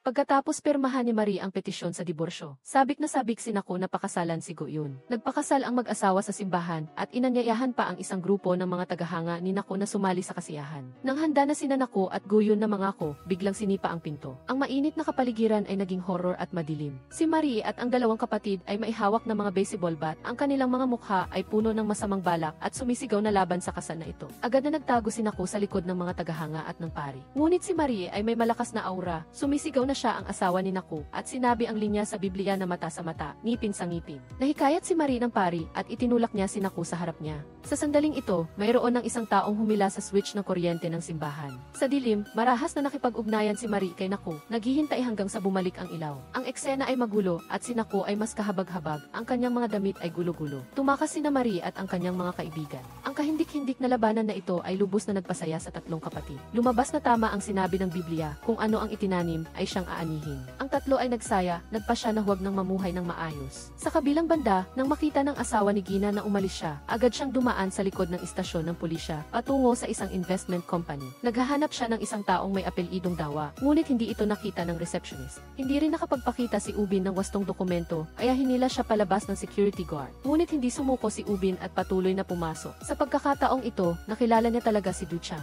Si Du Chang ay nagpalit na ng pangalan at naging presidente rin ng isang investment company. Lubos siyang natuwa nang makita si Ubin na buhay pa. Masigasig niyang ipinakilala si Ubin bilang kanyang unang angel investor. Siya ay isang tagapagpalaya at ang pinakamahalagang tao. Dinala ni Du Chang si Ubin sa opisina, binuksan ang safe, at binigyan siya ng isang kahon na puno ng pera. Pinatunayan ni Du Chang na ang lahat ng pera ay pagmamay-ari ni Ubin at siya ay tumulong lamang na ingatan ito. Nagulat si Ubin, sa simula ay inakala niyang niloko siya ni Du Chang. Hindi niya inasahan na ang kabilang panig ay isang taong bumabalik sa kabutihan. Kinuha ng dalawa ang sako at inilagay ang lahat ng pera doon. Nagpumilit si Du Chang na ibalik ang principal at interes kay Ubin. Habang nagsasalita, sinadya rin niyang ibunyag na hindi siya kulang sa pera at mayroon siyang isang proyekto sa pipeline. Kung magtagumpay ito, hindi magiging problema ang 100 beses ng principal. Ang pahayag na ito ay tiyak na niloloko. Talagang nakagat ni Ubin ang pain at agad na tinanong ang mga detalye tungkol sa proyekto. Pagkagising ni Mo Aoyang, narinig niya ang tunog ng doorbell. Lumabas siya at binuksan ang pinto at nakita niya ang doktor na may hawak na baukwet ng mga bulaklak sa kanyang kamay.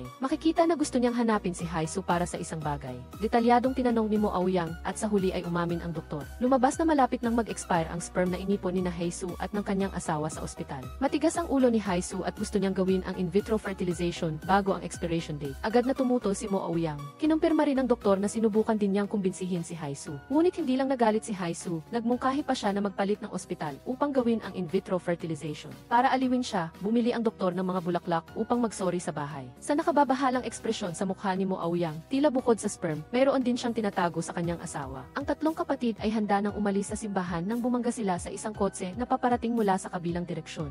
Nagkataon na nakilala ng lalaking nagmamaneho ang kotse si Marie. Ipinadala nilang tatlo ang kotse para ayusin at sumakay sa kotse ng taong ito upang makauwi. Bulong-bulong ni Haisu at Gina, tila hindi malinaw ang relasyon ni na Marie at ng lalaki. Ayaw nilang maging third wheel kaya nagdahilan sila para bumaba sa kalagitnaan ng kalsada. Pumunta ang lalaki at si Marie sa isang bar upang kumain, tila ang kabilang panig ay isang reporter. Binanggit niya na nanonood siya ng live broadcast ng kasal ni Nako nang biglang may insidente. Agad siyang nakakaamoy ng malaking balita kaya nagmaneho siya dito, ngunit sayang at wala siyang nakita. Sa sandaling ito, ang susunod na pagsisiyasat sa kamatayan ni Chairman Yang at ng kanyang minamahal ay ipinapalabas sa sea. Nakuha na ng pulisya ang black box at handa na silang maghanap ng mga posibleng suspect na gumagala malapit sa sasakyan. Sinuri ng lalaki na marahil ang gumawa ng krimen kay Chairman Yang ay ang kanyang asawa. Dahil kung mas malalim ang pag-ibig, mas malalim din ang galit. Ang lalaki ay nakipagdiborsyo sa kanyang asawa dahil sa panloloko. Ngunit sinabi niya kay Marie na pinili niyang magpatawad. Ngunit sumagot si Marie na ang pagpapatawad ay hindi magbibigay sa kanya ng kapayapaan. Kapag ang hindi tapat na tao ay pinarusahan, ang mundong ito ay maaaring maging isang mas magandang lugar. Matapos sirain ni Marie ang kanyang kasal, si Nako ay determinadong ibuhos ang kanyang galit. Naalala niya ang sinabi ng abogado na mayroon siyang isang espesyal na kasanayan na tiyak na matatalo niya si Marie. Lihim na nagpa siya si Nako na tila oras na upang ilabas ang mainit na bagay na ito. Tumayo siya at nagpaalam kay Goon na nagsasabi ng may pagmamahal na ang lahat ng kanyang mga konsesyon ay upang mas mabilis na makarating kay Goon. Pagkatapos magsalita, tumalikod si Nako at umalis, bumalik sa lumang bahay. Pagkapasok, naghagis si Nako ng isang stack ng mga larawan. Ipinapakita nito ang eksena ni Marie na umiinom kasama ang isang lalaki. Inakusahan ni Nako si Marie na nagkasala sa kanya, na niloko siya sa ibang tao. Natulala si Marie sa matinding salita na ito. Hindi niya inaasahan na si Nako ay aakusahan siya ng panloloko. Hindi pa tapos ang acting skills ni Nako. Sa kanyang mga mata na namumula, sumigaw siya na hindi siya makikipagdiborsyo. Ang abnormal na pag-ugali ni Nako ay nagpapadama kay Marie ng isang krisis. Kinabukasan, tinawagan niya ang abogado sa diborsyo, na sinasabi sa kanya kung ano ang nangyari nang umuwi si Nako. Agad na naunawaan ng abogado sa diborsyo na nais ni Nako na baguhin ang posisyon ng pag-atake at pagtatanggol, inililipat ang panloloko kay Marie. Susunod, saktan ni Nako si Marie sa iba't ibang paraan, hanggang sa hindi na niya makatiis ang interaksyon at kusang hilingin ang diborsyo. Ang aksyon na ito ay napakalakas, kung umabante o umuurong, ito ay napakabuti para kay Nako. Pagkatapos manirahan ulit ni na Marie at Nako, nag-aaway sila araw-araw. Ginagamit ni Nako ang tape upang hatiin ang bahay sa mga hiwalay na lugar na nagpapahiwatig na ayaw niya makialam. Ayaw ni Marie na makipagtulungan at sa loob ng ilang pangungusap, nagkasira na ang dalawa. Sa sandaling ito, ang pinakabagong mga pahiwatig tungkol sa kaso ni Chairman Yang ay inihayag sa balita. Naitala ng recorder ang insidente bago umalis, mayroong isang kahina-hinalang tao na maisuot na dilaw na kapote na gumagala sa tabi ng kotse ni Chairman Yang. Tila naiintindihan ni Marie na ang tinatawag na sumpa ay isang takip lamang. Ang kamatayan ni Chairman Yang ay sanhi pa rin ng isang tao. Kaya pumunta si Marie sa bahay ng manghula, patuloy na tinatanong si Sukhe kung paano niya sinaktan si Chairman Yang. Ngunit nagpanggap na tanga ang manghula, ayaw sumagot ng direkta. Ang pag-ugali ni Nako sa bahay ay lalo pang lumala. Talagang pinayagan niyang pumunta at manatili dito si Goyun. Naisip ni Marie na nababaliw si Nako, ngunit tiwala siyang sumagot si Nako na ibinigay niya ang kalahati ng mga ari-arian ng pamilya kay Goyun. Kaya may karapatan siyang manirahan dito. Pagkatapos magsalita, nagpakita sila ng pagmamahal sa harap ni Marie nang walang pagpipigil. Nagalit na bumalik si Marie sa kanyang silid, iniisip kung dapat ba niyang saktan si Goyun. Kinabukasan, pumunta muli si Marie upang hanapin si Sukhe na humihingi ng ilang mga lihim na paraan.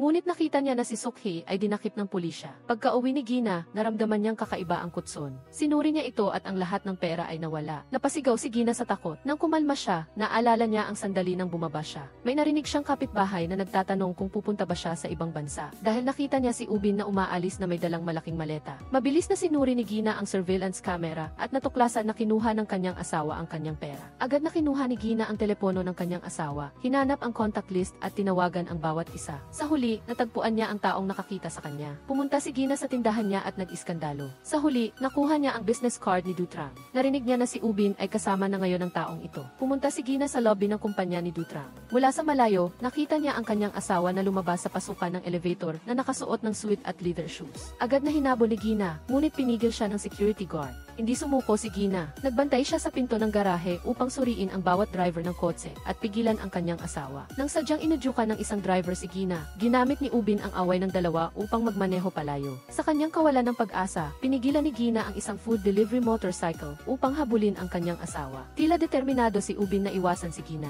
Habang malayo pa ang distansya, pinaupo niya ang kanyang kasamahan sa driver seat. Kaya nagkamali si Gina na akala niya ay nagkamali siya ng tao. Ngunit si Gina ay hindi isang taong madaling sumuko. Direkta siyang dumalo sa conference ng proyekto ng kumpanya ni Dutrang. Dahil dito, natakot si Ubin at tumakas. Pinatid ni Gina ang kanyang asawa sa dulo at walang habas na itinulak siya sa hagdan. Masarap ang pakiramdam ni Hiyu kamakailan dahil nalaman niyang buntis siya. Ngunit ang saloobin ng kanyang asawa ay nagpasakit sa kanya. Ayaw niyang maniwala na buntis si Hisu. Galit na nag-empek si Hisu, naghahanda na umalis sa bahay. Sa sandaling ito, sa wakas ay hindi na nakatiis si Mo Aoyang at sinabi sa kanya ang katotohanan. Sa katunayan, ang katawan ni Hisu ay palaging mayroong isang uri ng sakit na pumipigil sa kanya na magbuntis. Natatakot siyang matrauma si Hisu, kaya itinago niya ito mula noon. Nang gabing iyon, sina Marie at Nagu ay nakatira pa rin sa parehong bahay. Nag-aaway pa rin tulad ng dati. Ang ingay ay nagising pa kay Guyon na natutulog. Sa sandaling nagtitipon ang tatlo sa sala, biglang tumunog ang doorbell. Ang anak ni Marie at Nagu na si Suzy, na nasa ibang bansa, ay umuwi na. Ginagamit ng dalawa ang pinakamabilis na bilis upang ayusin ang ebidensya ng pagkasira ng kanilang relasyon.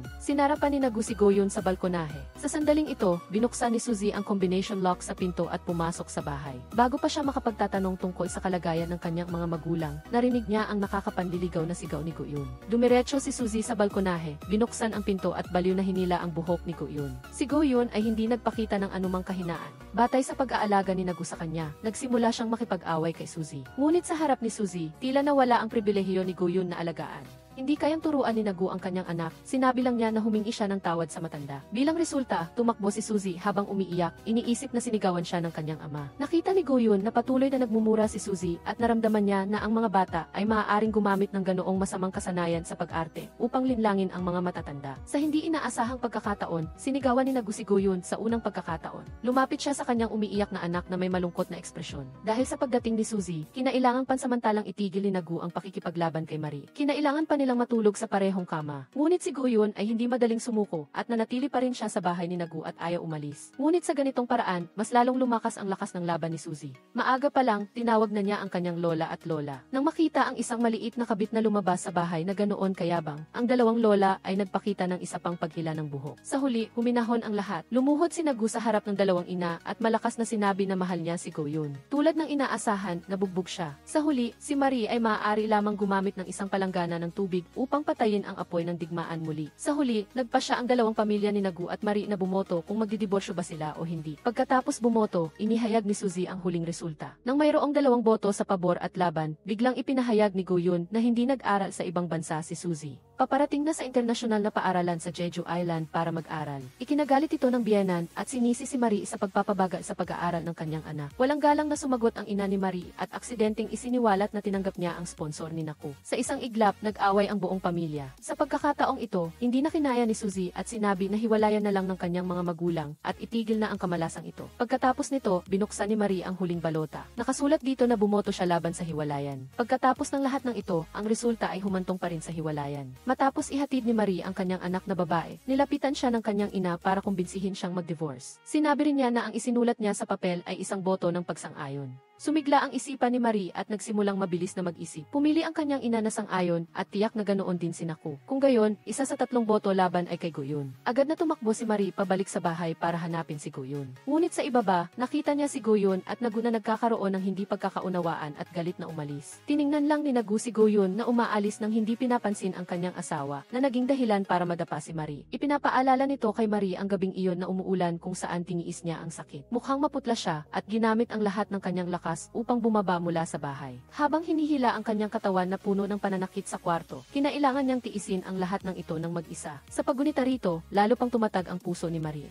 Ginulpi siya ni Nagu at Guyon, kaya hindi niya sila palalampasin. Nagpa siya si Marie na saktan ang mga tao at sinimulang siya sa atin ang kahina-hinalang video ni Sukhi na nagpapanggap na si Chairman Yang. Nagtataka siya kung bakit nakasuot si Sukhi ng dilaw na raincoat dahil napakakulay nito. Pumunta ulit si Marie sa bahay ng manghula at nagsimulang magtanong ng detalyado. Ngunit ayaw sagutin ng manghula ang anumang bagay at sinamantala niya ang pagkakataong sumasagot sa telepono ang kabilang partido. Naglakad si Marie sa likod bahay at sa wakas ay natagpuan niya ang dilaw na kapote sa sulok. Sa oras na ito, mayroon ding balita tungkol sa pinakabagong investigasyon sa kaso ni Chairman Yang. Si Sukhi ay may sapat na alibi sa araw ng kamatayan ni Chairman Yang, kaya siya ay napawalang sala. Kasabay nito, pumunta si Marie sa garahe. Ang mga sinabi ng mekaniko ay nagpaliwanag sa kanya. Isang tornilyo sa brake component, bagaman mahirap makita. Kung ito ay maluwag, ito ay mahuhulog, sapat upang mawala ng kontrol ang sasakyan. Binuo ni Marie ang mga nakakalat na ebidensya sa kanyang isip. Tila si Chairman Yang ay nawala ayon sa plano ni Sukhi, ngunit hindi siya ang sumira sa sasakyan.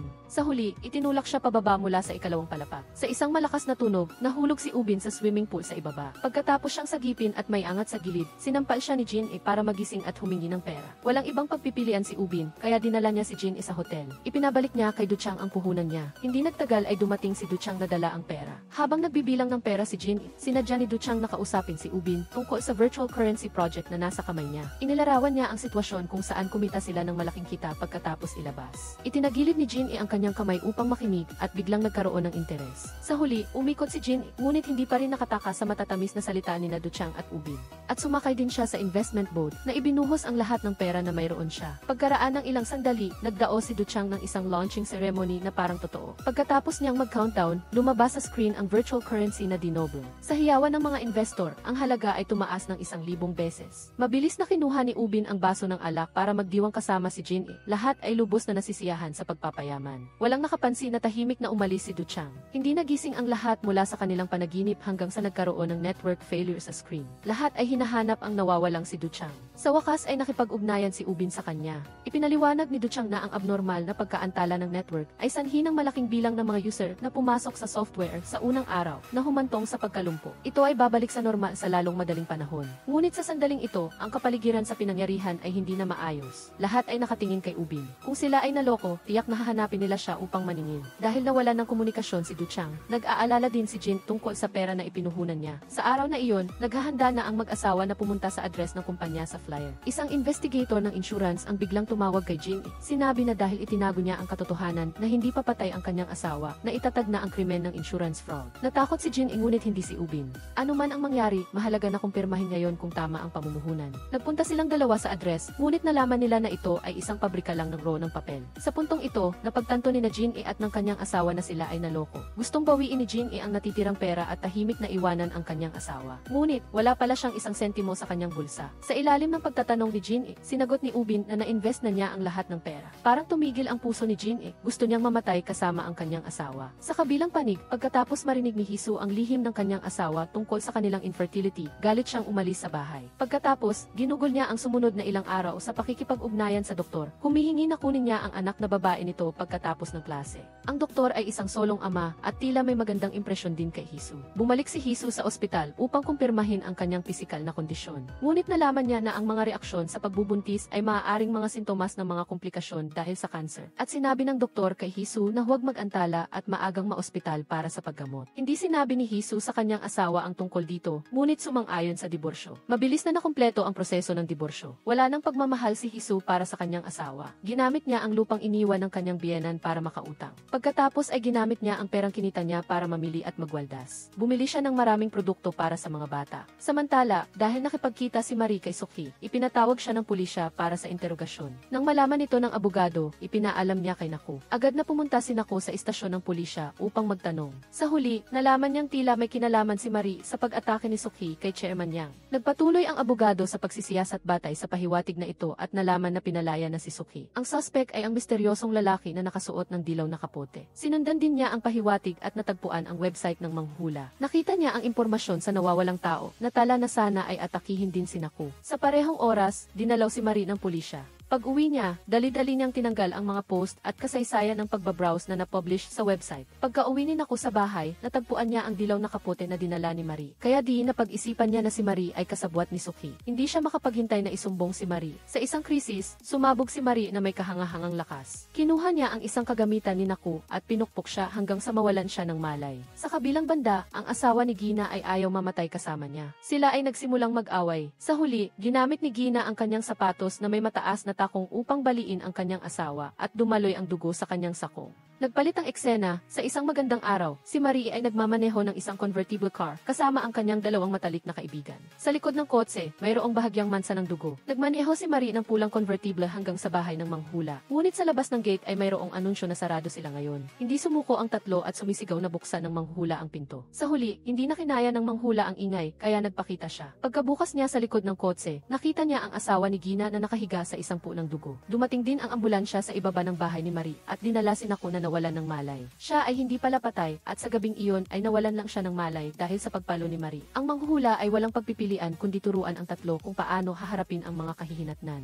Tinapon niya ang pala at sinabi sa kanila na maghanap ng lugar kung saan hindi mapapansin ng sinuman ang paglibing sa asawa. Kaya nagsimula na namang magmaneho ang tatlong babae. Nagmaneho sila ng convertible na kotse sa isang maaliwalas na bundok. Sa daan, bumaba ang dalawa sa sasakyan at nagtago sa damo upang guminhawa. Ngunit nakita sila ng isang dumadaang sasakyan ng pulis at agad na naramdaman ng tatlo na sila ay na-expose. Iniisip na ang kanilang krimen ay natuklasan. Gayunpaman, sa oras na ito, huminga si Ubin sa likod ng kotse. Natakot ang mga babae dahil buhay pa siya. Sa sandali ng pagkalito, determinado si Kisu na gamitin ang pala upang sampalin ang asawa ni Gina hanggang sa mawalan na naman ito ng malay at sumali sa hanay ng mga kasabwat. Pagkatapos, napansin ni Marie na tumutunog pa rin ang telepono sa likod ng kotse.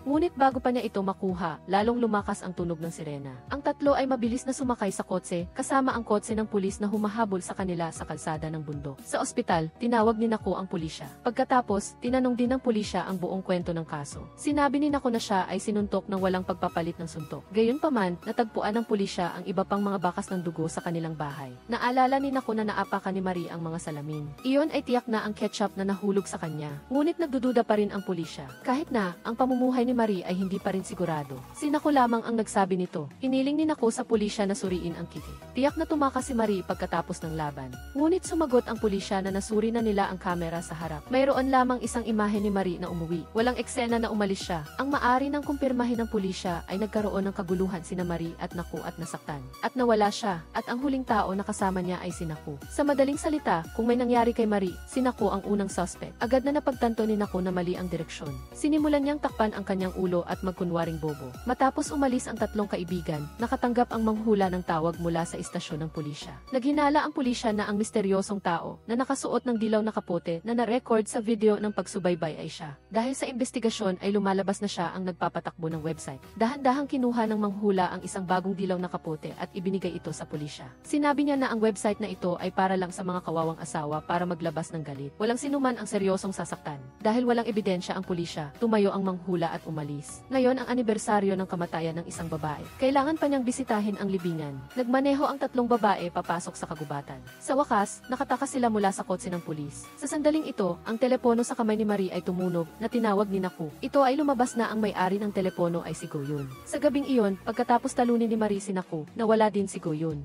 Naalala ni Naku na sinabi sa kanya ni Goyun na umiiyak na binantaan siya ni Marie na papatayin. Nag-aalala si Naku, natatakot na baka may masamang mangyari kay Goyun. Pagkatapos ay nakatanggap siya ng mensahe na ginamit ni Marie ang credit card ni Naku upang mamili. Pagkatapos mamili ni Marie, espesyal siyang kumaway sa kamera. Nang makita ito ni Hisu, dali-dali siyang hinila palayo. Nakatanggap din si Gina ng tawag. Ito ay mula sa insurance investigator. Palagi niyang pinaghihinalaan na niloko ni Gina ang kumpanya ng siguro. Ang isang hindi inaasahang tawag sa tamang oras na ito ay labis na nakakatakot kay Gina. Umuwi si Naku at sinuri ang bahay ni Goyun sa pamamagitan ng binoculars. Ang pamilyar na eksena ay nagpaalala kay Naku ng masayang oras na ginugol niya sa bahay ni Goyun. Siya ay ang konfidante ni Naku. Kung totoong patay na si Goyun, paano siya mabubuhay? Sa pag-iisip nito, hindi maiwasan ni Naku na mag-iyak. Ngunit hindi nagtagal, ginawa niya ang kanyang kalungkutan bilang lakas. Ang kanyang VV ay biglang lumampas sa pinakamataas na halaga sa kanyang buhay. Naisip niya na hindi na-record ng surveillance camera ang pag-alis ni Marie, kaya sinubukan niyang umakyat sa pinakataas na palapag. Gaya ng inaasahan, nakakita siya ng pinto na patungo sa isa pang gusali. Sa labasan ng kabilang gusali, nakuha ng kamera si Marie. Ibinigay ni Naku ang surveillance video na ito sa pulisya, na pinupuna sila sa hindi pag-imbestiga ng maigi.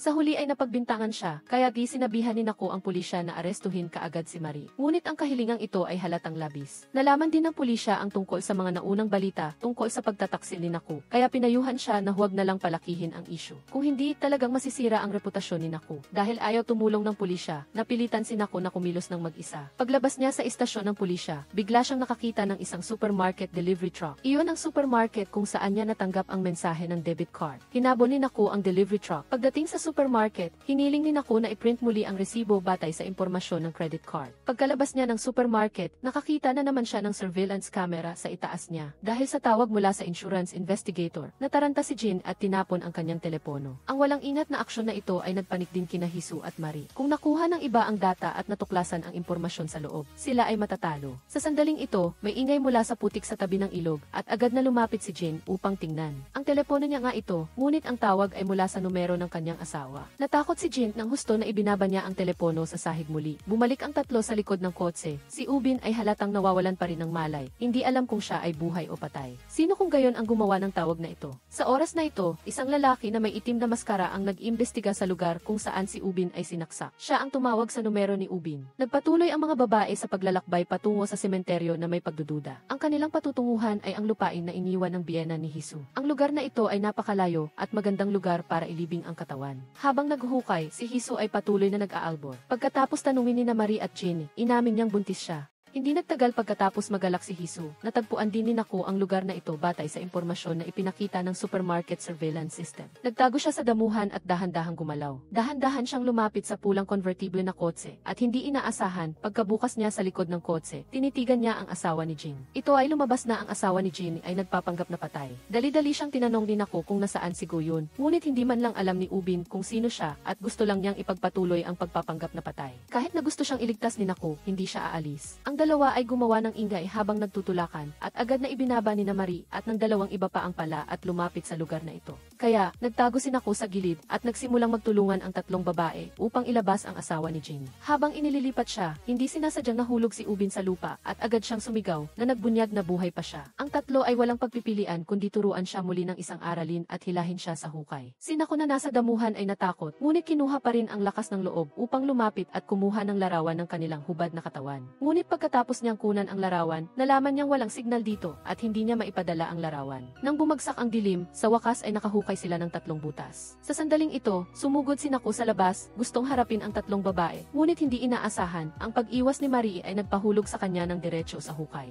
Tinawanan nito ni Maris at sinabi na karma ito at hindi man lang niya hinila si Naku pataas. Kaagad pagkatapos na mahulog si Naku sa patibong, si Mojang ay biglang lumitaw. Emosyonal niyang niyakap si Hisu at ang sumunod na linya ay itinulak din sa hukay. Tinanong siya ni Hisu kung bakit hindi siya sumakay sa eroplano at umalis at sumagot siya na naisip niyang naiwan niya ang kanyang kamera. Umiti si Hisu at sinabi na ganoon pala kahalaga ang kamera. Agad na napagtanto ni Mojang na nakagawa siya ng pagkakamali at mabilis na itinama na pumunta siya rito upang makita si Hisu. Ngunit nakita na ni Hisu ang kanyang asawa na talagang isang makasariling tao. Sadyang kinuha ni Hisu ang kamera, alam na hindi makakapaglakbay ang kanyang asawa ayon sa gusto niya ng walang kamera, kaya tiyak na babalik siya. Ang tatlong asawa na ito ay mga kasuklam-suklam na makasalanan. Habang naghahanda ang mga asawa na ilibing sila, biglang may ilang mga kotse ang lumapit mula sa malayo at isang grupo ng mga taong nakaitim ang bumaba. Hindi alam ni Marie at ng iba pa kung sino sila, kaya di kailangan nilang magtago sandali. Lumabas na ang pinuno ay ang dating leader ng underworld gang na niloko ni Dutrang. Sinuri niya ang bawat isa sa hukay at sa huli ay nakilala ang asawa ni Jin. Tinanong niya ito tungkol sa kinaroroonan ni Dutrang at nataranta si Ubin at sinabi ang isang lugar kung saan malamang na nandoon si Dutrang. Nakita ni Jin na nagtatago sa malayo sa damo, ang dalawa na nagbubulungan at hindi siya mapakali. Inakala niya na ang pinuno at ang kanyang asawa ay nag-uusap tungkol sa kinaroroonan ng kanyang malaking halaga ng pera. Muli, walang ingat siyang tumayo at naghandang bawiin ang pera. Ang aksyon na ito ay direktang nagbunyag sa posisyon ng tatlo. Ang pinuno ay sumenya sa kanyang mga tao na hilahin ang tao sa damuhan. Mabilis na tumakbo ang mga tauhan sa direksyon na iyon. Ang tatlong babae ay natakot at dali-daling tumatakbo ng diretso pababa sa bundok. Bigla silang nakita ang ancestral home ng biyena ni Hisu. Ang tatlong naubos na babae ay nagtago sa loob. Ngunit hindi nila inaasahan, pagkapasok pa lang nila sa pinto, nakita nila ang asawa ni Hisu na may hawak na shotgun. Ang apat ay natigilan.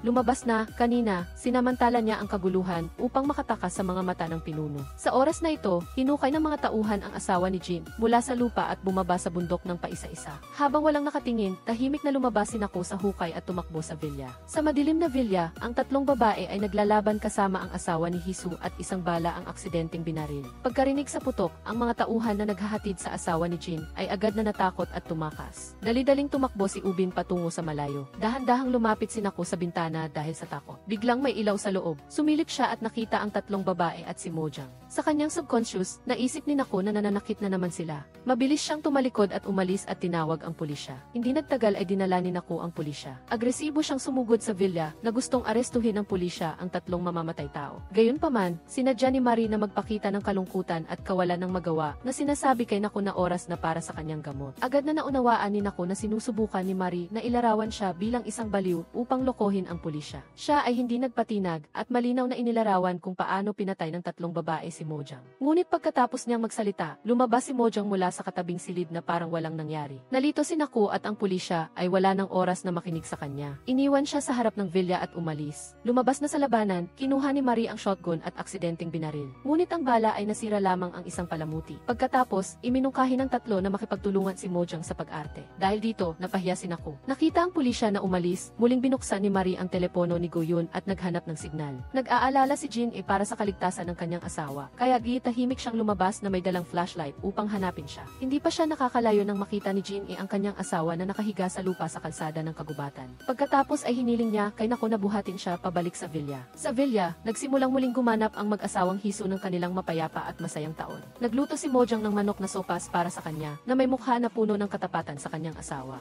Hiniling niya sa kanyang asawa na pumunta sa ospital kasama siya. Lumabas na hindi bumalik si Mojang para hanapin ang kanyang kamera. Ngunit bago pa lumipad ang eroplano, nalaman niyang may cancer si Hisu. Sa oras na ito, napagtanto niya na nagkasala siya sa kanyang asawa, kaya dali-dali siyang bumaba sa eroplano. Tumakbo siya sa tabi nito, si Naku ay nakakulong sa labas ng villa na nakatitig sa kanyang telepono. Ipinapakita ng lokasyon na si Gayun ay nasa loob ng villa. Sinimulan niyang mag-isip ng paraan para makapasok at dumating ang pagkakataon. Nakita ni Naku si Jin na nagpipilit na buhatin ang kanyang asawa sa kanyang likuran. Agad siyang tumakbo upang tulungan siya at ibalik si Ubin sa villa. Nakapasok na si Naku sa loob at nagsimulang tuklasin ang paligid ng villa. Sa gabing iyon, nagkaroon ng matinding pagtatalo sina Jin at ang kanyang asawa. Sinasabi ni Ubin na iniligtas siya ni Jin para lang malaman ang kinaroroonan ni Duchang at makuha ang bag na iyon na puno ng cash. Sa mata ni Jin hindi mahalaga ang buhay ng kanyang asawa kaysa sa pera. Hindi nagpatalo si Jin at sinabi na karapat-dapat siya sa pera. Siya ang taong nagpipilit na magbayad ng buwanang bayad sa miyembro sa loob ng 5 taon. Nang wala na siyang pera, umutang pa siya sa mga kaibigan at tumakas. Sa pagtitiyaga lamang nila nakakuha ng ganitong halaga ng insurance. Sinagot ito ni Ubin at sinabi na nagtiis siya ng husto sa loob ng 5 taon. Nagtago siya sa mga ligaw na bundok buong araw at nagtiis hanggang sa makumpleto ang insurance. Ngunit naintindihan ni Jin ang kahulugan ng pangungusap na ito.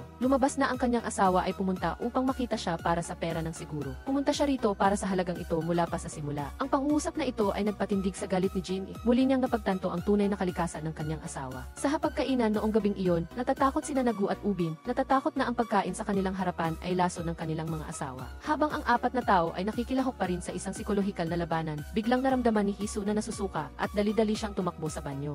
Si Hisu ay talagang buntis, ngunit ang kanyang cancer ay nasa huling yugto na. Sinabi sa kanya ng kanyang manggagamot na ang mga sintomas ay unti-unting lalala habang umuusad ang pagbubuntis. Ngunit gayon paman, ayaw ni Hisu na pumili ng paggamot. Gusto niyang panatilihin ang sanggol na ito na matagal na niyang pinapangarap. Gabi na, kinuha ni Naku ang shotgun at hinanap ang mga bakas ni Goyun. Sinundan siya ni Marie at nabigla siya. Agad niyang itinaas ang shotgun at itinuro kay Marie. Tinatanong kung nasaan si Goyun, kung siya ba ay sinaktan niya. Nang marinig niya ito, sinadyang umiti ni Marie at tinanong kung ano ang gagawin ni Naku kung talagang sinaktan niya si Goyun. Sa oras na ito, itinulak ni Naku si Marie sa lupa at ang kanyang mukha ay puno ng kawalang interes at puot. Sinabi niya kay Marie na natalo siya noong nakaraan dahil siya ay nagpipigil at kung may masamang nangyari kay Goyun, hindi niya palalampasin si Marie. Tumayo si Marie at malamig ding sinabi kay Naku na ang dahilan kung bakit siya nabuhay hanggang ngayon ay dahil hindi siya kumilos ng masama sa kanya. Maging sa panahon ng aksidente o kapag siya ay nagpapagaling sa ospital sa bukid o sa bahay, napatumba siya ni Marie gamit ang trophy. Sa mga panahong iyon, nagkaroon siya ng perpektong pagkakataon na saktan si Naku. Ngunit hindi pa rin niya magawa. Mayroon lamang isang dahilan at iyon ay nang magpakasal sila. Sumumpa sila sa harap ng Diyos na sila ay magkasama magpakailanman at tanging ang kamatayan lamang ang makakapaghiwalay sa kanila.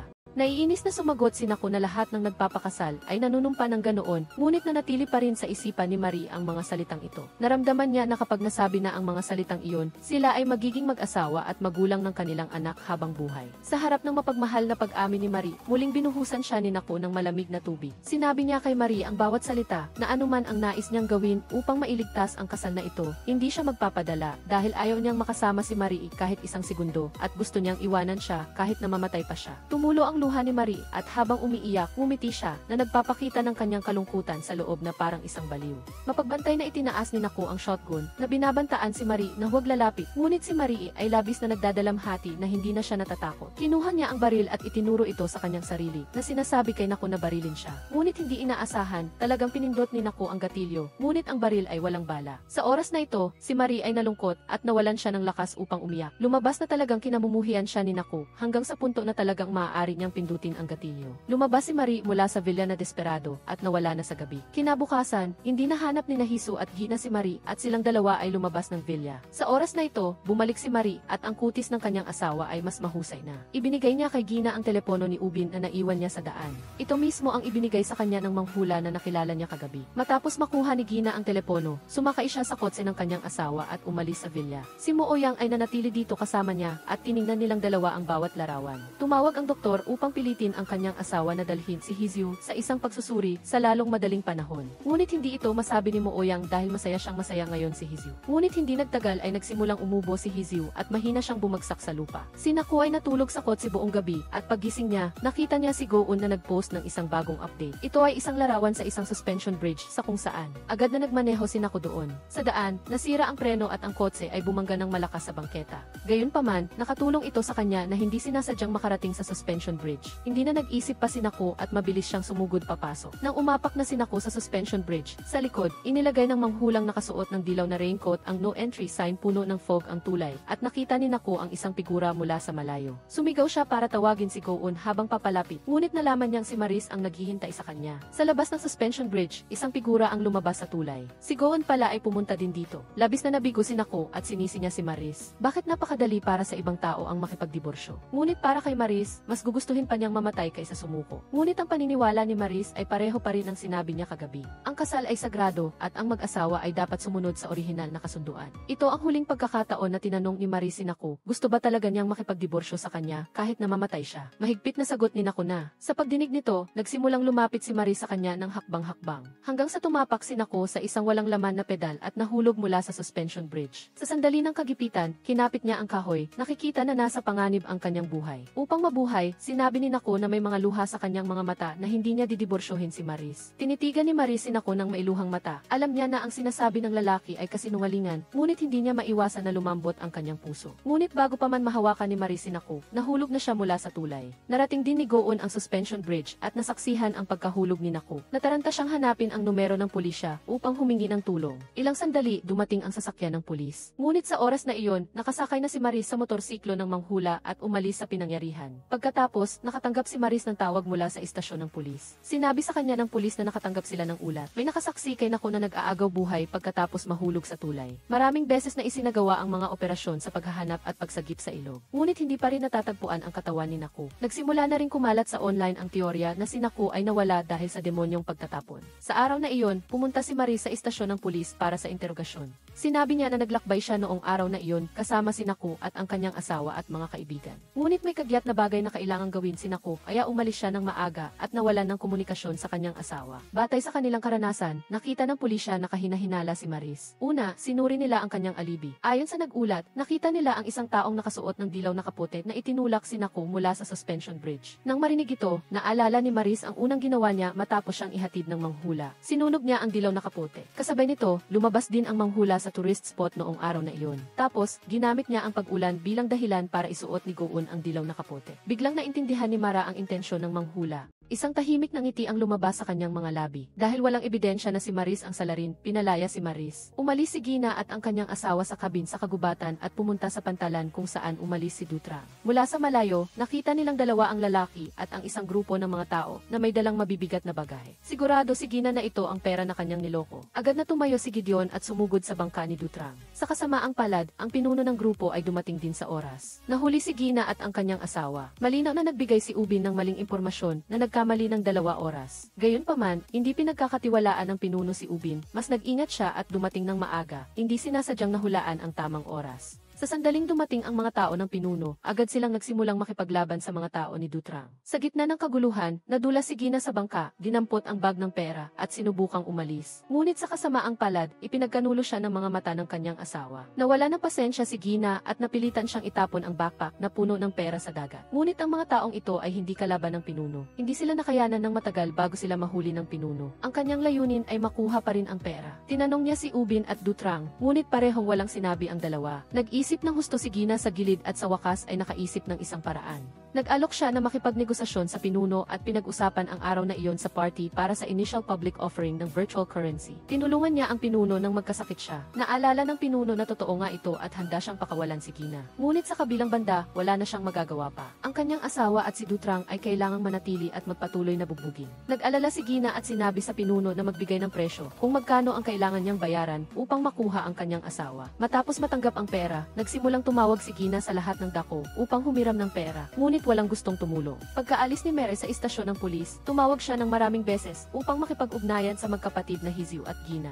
Si Hizyu ay laging nasa kabin sa kagubatan kasama ang kanyang asawa hanggang sa dalhin siya sa ospital pagkatapos siyang magkasakit. Matapos ang ibang pagsusuri, kinumpirma ng doktor na malubha ang sakit ni Hizyu. Ang karagdagang paggamot ngayon ay ganap na walang saysay. Tinanggap ni Heidi Dengyu ang kanyang kapalaran. Tinanggap ang katotohanan ito, ang tatlong magkakaibigan ay muling nagkita sa pamamagitan ng telepono, si Mary at silang dalawa. Kung magtatanong ang pulisya, sabihin lang na nasa kabin sa kagubatan. Alam ni Hizyu kung ano ang sasabihin para kalmahin si Mary. Ngunit ang tono ni Gina ay nakababahala. Ngunit hindi niya sinabi sa kanyang kaibigan ang kanyang kasalukuyang mahirap na sitwasyon. Nagsinungaling lang siya na naglalakbay siya. Pagka-uwi ni Mary, nakita niya si Go-yun na nagtatago doon at umupo silang dalawa para mag-usap ng masaya. Nabanggit ni Go-yun ang araw na sinaktan ni Mary si Naku gamit ang tropeo at nakita niya ito ng malinaw mula sa tapat na balkonahe. Hindi lang namatay si Naku noon, kaya kailangan ni Mary na magplano ng pangalawang pag-atake. Kaya binagpa siya siyang itulak siya mula sa suspension bridge. Pagkatapos marinig ang mga salita ni Go-yun, nanatiling kalmado si Mary. Sigurado siya na walang nakita si Go-yun sa tulay noong araw na iyon, kaya tinatanong niya ang mga ganoong bagay. Ngunit gusto ring malaman ni Mary kung bakit nagpakita si Go-yun sa suspension bridge noong araw na iyon. Umiiyak na sinabi ni Go-yun na ang suspension bridge ay kung saan siya at si Naku ay nagpakatagpo at kung saan siya niyaya ni Naku na magpakasal. Gayunpaman, hindi niya alam kung sino ang nag-post ng kanilang larawan sa suspension bridge noong nakaraang taon sa social media account ni Go-yun upang akitin si Naku doon. Sa puntong ito, napagtanto ni Go-yun na ang kanyang sariling account ang nagdulot ng kamatayan ni Naku, habang si Mary naman ay ngumiti ng isang nagwagi. Lapitan si Go-yun ng hakbang-hakbang at pag-usapan ang huling regalo na maaaring iwan niya para kina Go-yun at Naku na siyang ililibing silang dalawa ng magkasama. Patuloy na hinahanap ng pulisya ang miyembro ng website at tinawag ang lahat ng mga babaeng nagnanais na mamatay ang kanilang mga asawa sa istasyon ng pulisya para sa interogasyon. Ngunit karamihan sa mga asawa ay namatay sa mga aksidente. Tanging sina Sukhi at Mary lang ang pinaghihinalaang pumatay sa kanilang mga asawa. Alam ng pulisya na nagkita sila ng pribado. Lumabas din sila noong krimen na nakasuot ng dilaw na kapote. Dahil sa kaso ni Sukhi, pinaghihinalaan ng pulisya na ang manghula ang nagkasala. Sa makatuwid, ang manghula ay kasama rin sa listahan ng mga suspect sa kaso ni Naku. Sinabi ng pulisya kay Mary na ang manghula ay hindi simpleng tao. Nagkaroon siya ng dating record ng pagpatay dahil sa kanyang anak na babae at ang kanyang paraan ay labis na malupit. Pagkaalis pa lang ni Mary, nakita niya ang manghula na dinala sa istasyon ng pulisya. Nagdaan ang dalawa sa isagi-isa. Sa kabilang banda, hindi na makalikom ng pera si Jenny. Sa desperasyon, tanging ang pagpapalaya sa kanyang obsession sa pera ang kanyang magagawa. Umiiyak siyang pumasok sa istasyon ng pulisya upang iulat ang kaso. Ibinunyag niya na nakatuklas siya ng isang insurance scammer. Sa wakas, dumating ang pulisya sa pugad ng kriminal at iniligtas si Ubin. Pagkaalis ng pulisya, umiyak si Jin nang may matinding sakit sa puso. Wala na siyang natira, kung dinala na niya ang kanyang asawa sa bilangguan, nangangahulugan iyon na mawawala na rin ang lahat ng pera. Ngunit pinapawi pa rin niya ang kanyang sarili. Hindi bababasa na iligtas ang buhay ng kanyang asawa. Pagkatapos ng banggaan ni Naku, nagsimula muli si Go-yun sa pagli-livestream. Nagpahayag siya ng pagluluksa para kay Naku malapit sa suspension bridge at isiniwalat na siya ang kanyang kasintahan. Ang mga netizen ay naantig sa pag-ibig sa pagitan ni Go-yun at Naku at pinaghihinalaan si Maris na siyang pumatay sa kanyang asawa. Hindi lamang siya kinondena nila sa online, kundi inilantad din nila ang lokasyon ng paaralan ni Suzy na nagdulot ng abala sa kanya. Nang marinig ni Marang na nadamay ang kanyang anak na babae, gusto niyang iuwi agad ito. Ngunit pagkalabas pa lang niya ng gusali, dumagsa ang malaking bilang ng media at mga tagahanga ni Naku, itinulak si Maris sa lupa. Sa puntong ito, naramdaman ni Gina at Maris na nawala na sa kanila ang lahat. Ang kanilang orihinal na mundo ay biglang gumuho at ang kinabukasan ay hindi tiyak, hindi nila alam kung saan pupunta. Si Hizyu ay nakahiga rin sa kanyang kama sa ospital. Nararamdaman ang takot at kawalang magawa na naranasan ng kanyang biyenan noon. Hindi niya alam kung ano ang kanyang nagawang mali upang parusahan at nakita niya na hindi na magtatagal ang kanyang buhay. Ang dalawang ate ng kanyang asawa, dahil sa pera, ay agad na bumisita, nais na makuha ang mana ng biyenan ni Hizyu. Bilang resulta, binuhusan sila ni Hizyu ng asin at pinalayas. Gusto lang lang ni Hizio na hintayin ang kamatayan, pumunta siya sa doktor. Gusto niyang pumirma sa isang do not resuscitate na kasunduan. Sa kasamaang palad, nang malaman ng kanyang asawa, sinira niya ang kasunduan sa galit. Hindi gusto ng kanyang asawa na umalis si Hizio ng maaga. Hanggang mayroon pa rin kaunting posibilidad, ililigtas pa rin niya ang kanyang buhay. Sa gabi, habang natutulog si Hizio, binuksan ni Moyang ang kanyang laptop. Pagkatapos makita ang isang dayuhang website, mukhang nagulat siya. Noong araw na iyon, napanood ni Jenner ang balita tungkol sa pag-aresto sa pinuno ng grupo at Dutrang Satsi. Bigla siyang nakaisip ng isang ideya. Tumakbo siya sa kalendaryo upang suriin ang pagbabago sa tides. Isang araw sa hinaharap, ang dagat ay aabot sa pinakamababang punto nito. Nakita ni Maris na nagsisimulang tumutok ang opinyon ng publiko kay Naku at Gwen, kaya ginag pa siyang sabihin ang katotohanan. Pagkatapos niyang makipagkita sa isang reporter na kilala niya, isiniwalat niya ang kanyang orihinal na plano na saktan si Naku. Nagsuot si Maris ng dilaw na kapote at pumasok sa istasyon ng pulisya. Agad na naintindihan ng manghula na gustong sumuko ni Maris, kaya lumapit siya upang kumbinsihin siyang umuwi. Ngunit nagpasya na si Maris, sa tingin niya ay namatay si Naku sa kanyang sariling mga kamay. Sa sandaling hiniling ni Maris sa pulisya na arestuhin siya, nakatanggap ng tawag ang kabilang panig. May dumating upang magulat na natagpuan nila ang kinaroroonan ni Naku at lumalabas na buhay pa siya. Sa kanyang sariling libing, biglang nagpakita si Naku. Nang magising siya mula sa kanyang pagkakumatos sa tubig, may ilang dayuhan sa harap niya. Lumabas na ang mga taong ito ay mga iligal na imigrante. Sila ay napakabait kay Naku, binibigyan siya ng masarap na pagkain at sapat na tulog. Naging interesado si Naku sa pang-araw-araw na balita. Nang makita niyang pinangalanan si Maris bilang isang suspect, naramdaman niyang masaya, kaya tinag pa siya siyang magtago upang makonvict si Maris sa pagpatay. Ngunit nagbago ang isip ni Naku, sa tingin niya ay hindi ito makatuwiran. Malinaw na hindi pa siya patay. Kung siya ay ituturing na patay, kailangan niyang magtago sa buong buhay niya. Ang pagpapalit ng kanyang kalayaan para sa kamatayan ni Maris ay hindi kapaki-pakinabang. Kaya dinag pa siya si Naku na magpakita. Lumapit si Naku kay Maris at tinawanan ang kanyang luha ng buhaya. Siguradong labis siyang nadismaya na makita siyang buhay pa. Ngunit iginiit ni Maris na umiyak siya dahil sa labis na kaligayahan nang makita niyang nakaligtas si Naku sa sakuna. Nagpasya siyang bigyan si Naku ng gusto niya at maghain ng diborsyo. Ngunit ayaw ni Naku. Nagsisimula pa lang ang kanyang paghihiganti. Pagkatapos, lumabas si Naku sa isang programa sa telebisyon. May luha na dumadaloy sa kanyang mukha. Isinalaysay niya ang kanyang trahedyang karanasan pagkatapos mahulog sa tubig. Upang paigtingin ang pinakasensasyonal na sandali, sinabi ni Naku na ang kanyang asawa ang sumakit sa kanya. Sa huli, ginawa niya ang isang labis na malungkot na hitsura at dali-daling umalis sa pinangyarihan. Gayunpaman, mabilis na umalis si Naku para lang pumunta sa banyo. Tinawagan siya ni Maris at sinigawan siya para sa kanyang walang basihang mga salita sa telebisyon. Malinaw na siya mismo ang nadulas at nahulog mula sa suspension bridge. Si Naku ay napaka-arugante at prangka niyang sinabi na ang mas nakakatakot kaysa sa batas ay ang parusa ng opinyon ng publiko. Kung isisiwalat niya lang na si Maris ang salarin, hindi siya makakatakas sa pagpuna ng publiko. Sa kasamaang palad, pagkatapos niyang magsalita, mayroong ingay sa labas ng bahay. Binuksan ni Naku ang pinto ng banyo at nakita ang direktor ng istasyon ng telebisyon. Tumingin siya sa ibaba at napagtanto niya na ang mikropono ay nasa kanyang dibdib pa rin at hindi pa natatanggal. Ang kanyang mga salita ay ipinalabas sa programa sa pamamagitan ng mikropono. Biglang nagkaroon ng isang mahalagang pagbabago ang pangyayari. Agad nang umiti si Maris. Ang panalo sa round na ito ay talagang isang malaking ginhawa. Dahil sa insidenteng ito, si Naku ay naging target ng pagpuna ng publiko. Nagtago siya sa bahay ni Goon buong araw at hindi nangahas na lumabas. Dahil pinalibutan ng mga reporter ang ibabang palapag, nagalit din si Goon.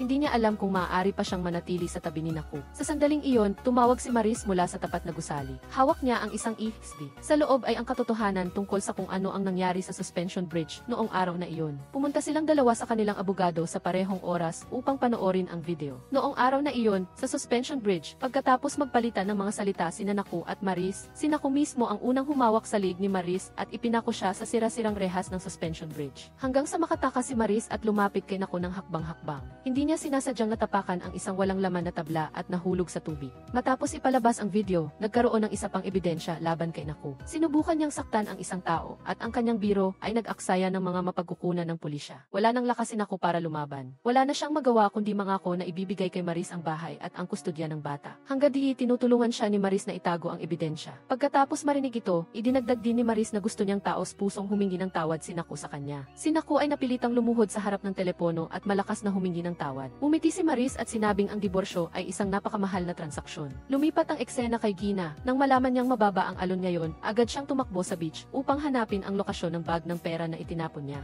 Matapos ang isang mahabang pagliligtas, nabawi niya ang kanyang malaking halaga ng pera. Pinatuyo ni Gina ang bawat piraso ng pera. Sa loob ng isang gabi, naging mayaman siyang babae na may komportableng buhay. Ang unang ginawa ni Gina nang mabawi niya ang kanyang malaking halaga ng pera ay bilhin ang bahay na una niyang inupahan. Nang umuwi na siya na may hawak na kanyang libro ng real estate, nadaanan niya ang mga tiyahin sa lugar. Ang isang may karanasang tiyahin ay nakita agad na buntis si Gina. Pagka-uwi, sinubukan ni Gina ang sarili at sa katunayan, may 2 pulang linya. Ang insidenteng ito ay nagdulot sa kanya ng matinding kalungkutan. Sa kabilang banda, natuklasan ni Mo Aoyang sa computer ni Hizyu na tinitingnan niya ang impormasyon tungkol sa isang hospice sa Switzerland. Narinig niya na ang lugar na ito ay maaaring mag-ayos ng isang programa para sa mga pasyente na nais mamatay. Sa wakas ay napagtanto ni Mo Aoyang na ayaw ni Hizyu na magpagamot at gusto na niyang mamatay. Nag-isip siya ng matagal at sa wakas ay naintindihan niya, nagpasya siyang payagan ang kanyang asawa. Nang gabing iyon, mahigpit niyang hinawakan ang kamay ni Hizyu at humiga sa kama ng ospital kasama siya. Parehong humingi ng tawad sa isa't isa para sa kanilang mga dating ginawa. Nagsisisi si Mo Aoyang na hindi niya dapat hinayaang mag-isa si Hizyu sa pag-aalaga sa kanyang ina. Si Hizyu ay nagdusa rin ng mag-isa mula sa kanyang malubhang sakit. Nagsisisi na hindi siya makakasama sa kanyang asawa sa kanyang pagpanaw. Pagkatapos magsalita, niyakap nila ang isa't isa at humagulgol sa pag-iyak. Pagkatapos ng tagumpay ni Maris, inanyayahan niya ang kanyang mga kaibigan na magkita sa bahay ng manghula upang sabihin sa kanila ang nangyari. Nagpasya si Marie na makipagdiborsyo. Inihayag ni Gina ang kanyang pagbubuntis sa gitna ng paghihirap. Prangkang sinabi ni Hizyu na mayroon siyang stage 4 cancer at mabubuhay siya ng hindi higit sa 1 taon o ilang buwan lamang. Sina Marie at Gina ay labis na nabigla, hindi makapaniwala sa katotohanan ito. Sa kanilang mga alaala, laging malakas ang boses ni Hizyu. Noong high school, si Hizyu din ang nagsabi sa kanilang dalawa na ang huling araw ng 1999 ay ang katapusan ng mundo. Sa panahong iyon, parehong naniwala sina Marie at Gina na totoo iyon. Nagkaroon pa nga sila ng lakas ng loob upang iligtas ang isang kaklase na binubuli. Dahil naramdaman nila na kung ang buhay ay papasok sa isang countdown, dapat ay mayroon silang sapat na lakas ng loob upang gawin ang gusto nila ng walang pagsisisi. Naalala ni Hizyu ang kanyang kalooban nang naniniwala siya na malapit na ang katapusan ng mundo at hindi siya nakaramdam ng panik. Ang dahilan ay dahil siya at ang kanyang mga kaibigan ay laging magkasama at ganoon din ngayon. Hindi natatakot si Hizyu na mamatay dahil alam niya na sina Marie at Gina ay laging nasa tabi niya. Lumabas si Hizyu sa ospital at naglakbay sa Switzerland kasama ang kanyang mga kaibigan. Ang tatlo ay nagbabakasyon na may napakasayang kalooban. Ngunit alam ni na Marie at Gina na ang paglalakbay na ito ay isang one-way trip para kay Hizyu. Sa isang klasikong at eleganteng Swiss hotel, ang tatlong magkakaibigan ay nagbihis ng maganda araw-araw upang maglakad at maglibang, tinatamasa ang masarap na pagkain, at may dalang maraming shopping bag sa kanilang mga kamay, na mukhang napaka-elegante. Mahilig si Hizyu na magpakawala ng sarili, at kung pipigilan, gagamitin niya ang kanyang cancer bilang dahilan upang tamasahin ang mga pribilehyo. Ngunit sa tuwing binabanggit ni Hizyu ang cancer, ang puso ni na Marie at Gina ay nasasaktan na parang sinaksak ng kutsilyo. Sinubukan nilang magpanggap na masaya araw-araw para lang hindi maapektuhan si Hizyu. Ngunit sa kaibuturan ng kanilang puso, nalulungkot pa rin sila na malapit nang mamatay ang kanilang matalik na kaibigan. Nang gabing iyon, hindi na nakayanan ni Gina at tahimik siyang umiyak sa kanyang silid. Narinig ni Marie ang ingay at lumapit, hindi rin niya mapigilan ang kanyang luha. Ngunit hindi nila nangahas na iparinig kay Hizyu, kaya tinakpan na lang nila ang kanilang mga bibig upang aliwin ang isa't isa. Sa kabilang banda, tahimik na inimpek ni Hizyu ang kanyang mga bagahe sa gabi at umalis sa hotel. Hindi niya inaasahan na makikita niya ang anino ng kanyang asawa sa sandaling lumabas siya ng pinto. Lumabas na palihim na sinundan ni Moyang ang tatlong magkakaibigan nang magtungo sila sa Switzerland. Hindi tinanggihan ni Hizyu ang presensya ng kanyang asawa. Sa halip, lumapit siya at hinawakan ang kamay niya at sabay silang nawala sa madilim na eskinita. Muling inimbestigahan ng pulisya ang maraming kaso ng kamatayan ng mga asawa na natagpuan sa website. Karamihan sa mga kaso ay walang kinalaman sa asawa, ngunit mas mukhang parusa ng Diyos. Para sa tiwali na asawa na mamatay, ang tanging kontrobersyal na kaso ay si Suki. Inamin niya na hinalugog niya ang kotse ng kanyang asawa at ng kanyang kasintahan at tinanggihan ang haka-haka na ang manghula ay kasabwat. Naalala ni Suki na pagkatapos ng kamatayan ng kanyang asawa at ng kanyang kasintahan, ang manghuhula ang nagpakita at sinabi sa kanya na tumakas ng mabilis. Hindi dapat magbayad ang mga asawa para dito. Pagkatapos, inimbestigahan ng pulisya ang manghula sa loob ng ilang panahon. Walang nakuhang ebidensya na may kaugnayan sa pagpatay, kaya sa huli ay sumuko sila. Ngunit sa puso ng pulisya, isa pa rin siyang panganib. Narinig na sinubukan ng manghula na ipaghiganti ang kanyang anak na babae, kaya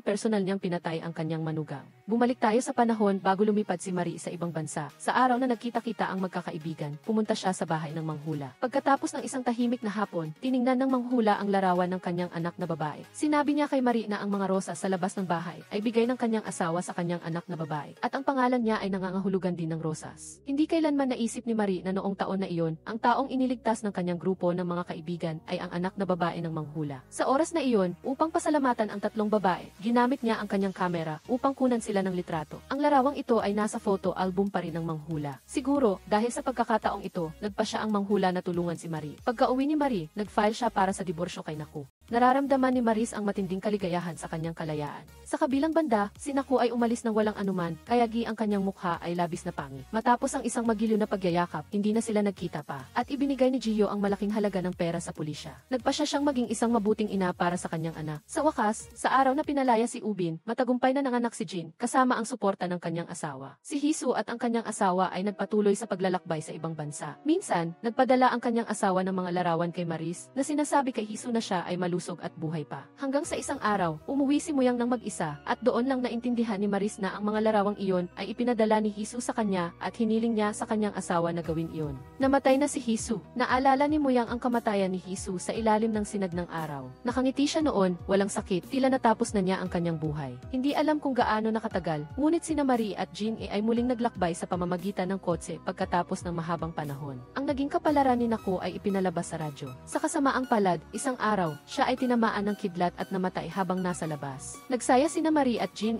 nagdiwang kasama si Hisu na nakaupo sa likod ng kotse. Para sa kanilang dalawa, si Hisu ay laging kasama nila. Dito nagtatapos ang pelikula. Kung nagustuhan mo ito, huwag mag-atubiling mag-like at mag-share. Ngayon, paalam at hanggang sa muli sa susunod na mga video.